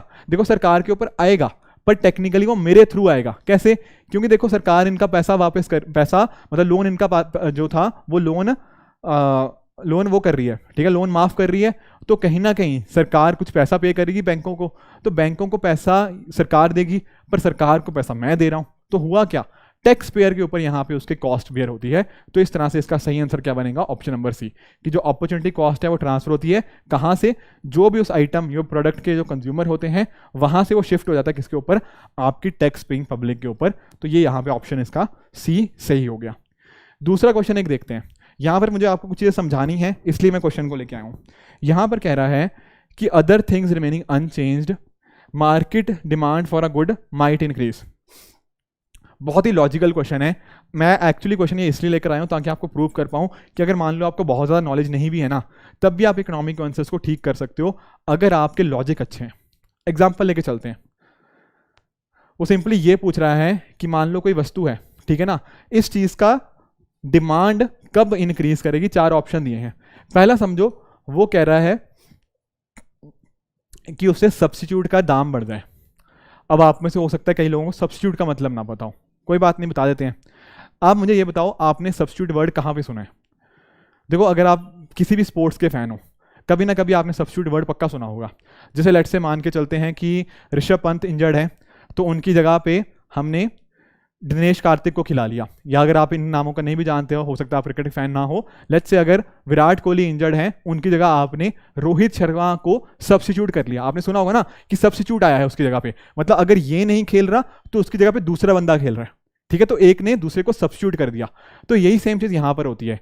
अगर आप ये चीज़ नहीं खा रहे या ये चीज़ नहीं पी रहे, उसकी जगह पे आप दूसरी चीज़ पियोगे। जैसे मान लो आपकी बात कर लेते हैं टी और कॉफ़ी की। अब से टी और कॉफ़ी, मान लो जैसे शाम का टाइम है लेट्स से, अब आपसे मैं पूछूं कि आप चाय पियोगे या कॉफ़ी पियोगे। अगर आपने चाय पी तो आप कॉफ़ी नहीं पियोगे, और अगर आपने कॉफ़ी पी तो आप चाय नहीं पियोगे। यहाँ पर बीच में वर्ड क्या है? और। दोनों में से आप किसी एक को चूज करने वाले हो। इसको बोलते हैं सब्स्टिट्यूट। कि अगर ये चीज़ बढ़ गया, मतलब इस चीज़ की अगर आपने इस चीज़ को कंज्यूम किया तो आप इसको कंज्यूम नहीं करोगे, इसको कंज्यूम किया तो आप इसको कंज्यूम नहीं करोगे। सब्स्टिट्यूट का मतलब ये होता है विराट कोहली और रोहित शर्मा, अगर ये खेलेगा तो ये नहीं खेलेगा, ये खेलेगा तो ये नहीं खेलेगा। Getting the point? सब्स्टिट्यूट का मीनिंग क्लियर हुआ? ठीक है। अब मान लो वो क्या बात कर रहा है, लेट्स से वो इनमें से ना वो कह रहा है कि एक पर्टिकुलर वस्तु की डिमांड तब बढ़ेगी अगर उसके सब्स्टिट्यूट की दाम बढ़ जाएंगे। लेट्स से हम टी की बात कर रहे हैं, अगर टी को रेफरेंस में समझो, वो कह रहा है कि इसके सब्स्टिट्यूट का अगर दाम बढ़ जाए, अगर मान लो कॉफी के दाम बढ़ गए, हमारा रेफरेंस क्या है? रेफरेंस है हमारा चाय। अब वो अगर कह रहा है कि उसका सब्स्टिट्यूट कौन है? उसका कॉफी। अगर कॉफी के दाम बढ़ गए, अगर कॉफी के दाम बढ़ेंगे तो क्या आप कॉफी कंज्यूम करना पसंद करोगे? The answer is no. आप बोलोगे क्या? आप बोलोगे सर कॉफी तो महंगी है तो मैं कॉफी तो नहीं पीऊंगा। आप क्या पियोगे फिर? आप चाय पियोगे। तो बिल्कुल, तो चाय की डिमांड बढ़ेगी अगर आप कहीं ना कहीं, अगर कॉफी का दाम बढ़ता है, अगर चाय का जो सब्स्टिट्यूट है कॉफी, अगर कॉफी के दाम बढ़ेंगे तो चाय की डिमांड बढ़ेगी, क्योंकि कॉफी की डिमांड कम हो जाएगी ना, कॉफी महंगी है। तो पहली स्टेटमेंट तो बिल्कुल ठीक है। अब आओ दूसरी स्टेटमेंट के ऊपर।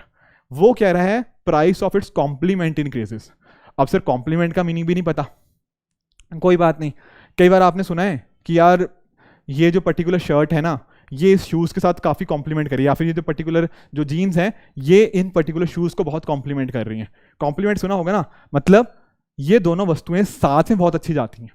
समझ आई बात? तो कॉम्प्लीमेंट मतलब एक दूसरे को कॉम्प्लीमेंट करना, यानी कि एक वस्तु दूसरे को कहीं ना कहीं उसको बेनिफिट करती है। एग्जाम्पल लेके समझते हैं। जैसे फॉर एग्जाम्पल लेट से आप किसी की चीज़ की बात कर लो, लेट से आप बात कर लो, जैसे खाने की बात अगर हम कर ही रहे हैं तो छोले भटूरे की बात कर सकते हो। छोले भटूरे का आपस में कॉम्प्लीमेंट बहुत अच्छा है। अगर आप कहीं ना कहीं भटूरे खा रहे हो तो आप कहीं ना कहीं साथ में छोले भी खाओगे, है कि नहीं? और देख लो, जैसे आजकल थोड़ा बारिश का भी मौसम है तो चाय एंड बिस्किट की बात कर रहे हो, टी एंड बिस्किट कह सकते हो, या फिर टी एंड पकौड़ाज की बात कर सकते हो, जो भी आप एग्जाम्पल समझना चाहो। अब नोटिस करो, ये सब्स्टिट्यूट नहीं है, कॉम्प्लीमेंट कर रहे हैं। अगर आप कहीं ना कहीं पकौड़े ज़्यादा खा रहे हो तो साथ में क्या होगा? आप चाय भी ज़्यादा डिमांड करोगे, ठीक है ना? दोनों की साथ में डिमांड बढ़ रही है। उसी तरह से अगर आप कहीं ना कहीं भटूरे ज़्यादा खा रहे हो, साथ में साथ छोले भी ज़्यादा खा रहे हो, तो यहाँ पर क्या आया? बीच में एंड आया। एंड सब्स्टिट्यूट के अंदर याद करो हमने और की बात करी थी, दोनों में से एक, यहाँ पर दोनों इकट्ठे। यहाँ पर क्या बात कर रहा है कि अगर मान लो कॉम्प्लीमेंट के प्राइस बढ़ जाए। सर कॉम्प्लीमेंट का प्राइस बढ़ना मतलब लेट से अगर आप इनमें से चाय और पकौड़ास की बात कर लो, अगर मान लो आपके पकौड़ों के दाम बढ़ गए, पकौड़े के दाम बढ़ गए तो पकौड़े महंगे हो जाएंगे। आप अकॉर्डिंगली सोचोगे यार पकौड़े तो नहीं खाऊंगा, और पकौड़े नहीं खाओगे तो साथ में चाय भी नहीं पियोगे, तो चाय की भी डिमांड कहीं ना कहीं कम हो गई या नहीं होगी? बिल्कुल हो गई। तो हुआ क्या? अगर कॉम्प्लीमेंट का प्राइस, जो पकौड़ों का दाम अगर बढ़ता है तो पकौड़ों की डिमांड नीचे आती है, लोग कम उसको खरीदेंगे पकौड़ों को, एंड अकॉर्डिंगली साथ में चाय भी कम पियेंगे। तो इस तरह से क्या होता है, अगर कॉम्प्लीमेंट का प्राइस बढ़ता है ना, उससे चीज़ों की डिमांड क्या बढ़ती है? नहीं, वो कम होती है। तो दूसरा स्टेटमेंट आपका बिल्कुल गलत हो गया। Getting the point? तीसरा पे आ जाते हैं, ठीक है? दो तो चलो हमने देख लिए, थोड़ा इसको अरेज कर लेते हैं, फिर समझते हैं थर्ड एंड फोर्थ स्टेटमेंट को। आई होप आपको सब्स्टिट्यूट और कॉम्प्लीमेंट समझ आ गया होगा। इतना डिटेल में इसलिए बता रहा हूँ क्योंकि मुझे ना दरअसल में सब्स्टिट्यूट और कॉम्प्लीमेंट का मीनिंग आपको समझाना था। अदरवाइज जब आपने मीनिंग समझ लिया है, अब कोई भी ऐसा क्वेश्चन आपके सामने आएगा तो आप आसानी से कर लोगे। चलो ठीक है, थर्ड स्टेटमेंट देखो, वो कह रहा है जो वस्तु है ना वो एक इन्फीरियर गुड है। इन्फीरियर मतलब एक तरह की खराब, ठीक है ना, वो खराब वस्तु है और आपकी इनकम बढ़ जाती है। एग्जाम्पल लेके चलते हैं।